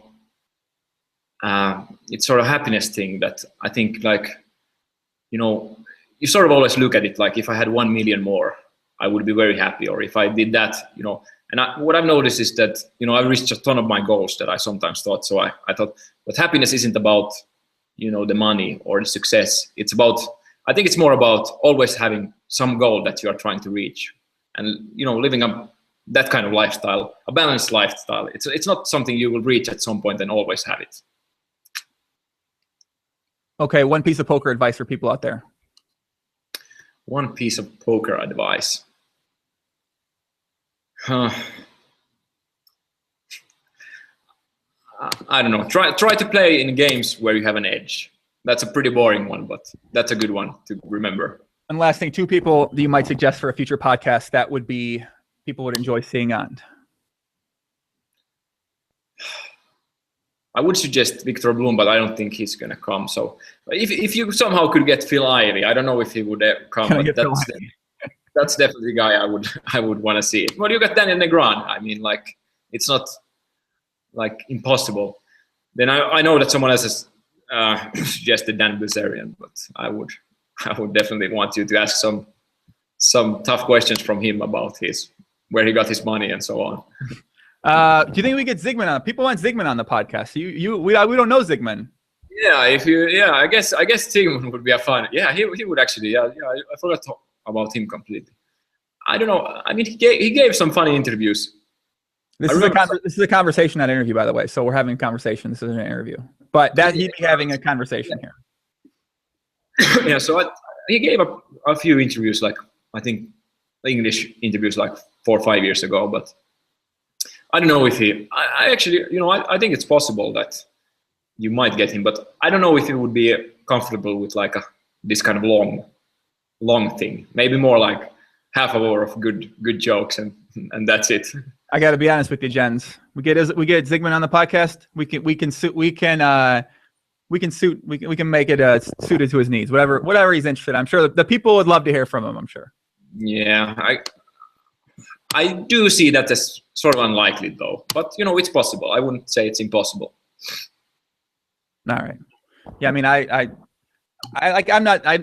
obviously would enjoy having on the podcast, but I would enjoy having a lot of people on the podcast. So it's I don't know. Like I don't have like a dream list. I guess Phil Ivey, I want to get on the podcast one day. That's the goal. So yeah, let's wrap it up, guys. Anything else? Anything else you want to say, Jens? Anything you want to say to people? Where can people follow you if they want to follow? Do you have an Instagram? Do you have a Twitter? You want to tell people to? I guess you know, I have a Twitter. You know, I'm not very active there. I always sometimes get the feeling that now I'm gonna be more active, but I'm not very. You can follow me on Twitter, but I guess I could also mention that I'm still doing poker coaching every once in a while, and you know, poker coaching. Yeah, I've been doing some coaching, and you know, especially it makes more sense when there's, you know, I'm pretty honest about it. You know, when there's less high EV games to play, it makes more sense. But that doesn't still mean that it can't be a win-win for the coachee and me. So, you know, maybe, you know, ask me on 2+2 about that if you're interested. It's 1.5K per hour though, so don't make any unnecessary asks. 1.5K an hour for coaching with Jens. Yeah. Okay. Well, there you go, guys. That's it. All right, Jens. What do people call you? Jeans or Jens? Is that Jeans or Jens? Jens, I guess, if you know me. All right. You know me now. All right, buddy. Thanks for coming on the podcast. It's been a lot of fun. You gave a lot of wisdom. People have learned a lot. I hope you guys enjoyed out there. Let me know on Twitter if you enjoy. Tell me what you think. Post some feedback. And that's it, man. Jeans, talk with you later. Much love. Bye-bye. Adios, kid. Guys on YouTube, I'm out of here. Peace out. Guys on Twitch, I'll stay here for a second. Much love. And yeah, that was fucking great. See you guys later. Have fun. Where's the stop broadcast?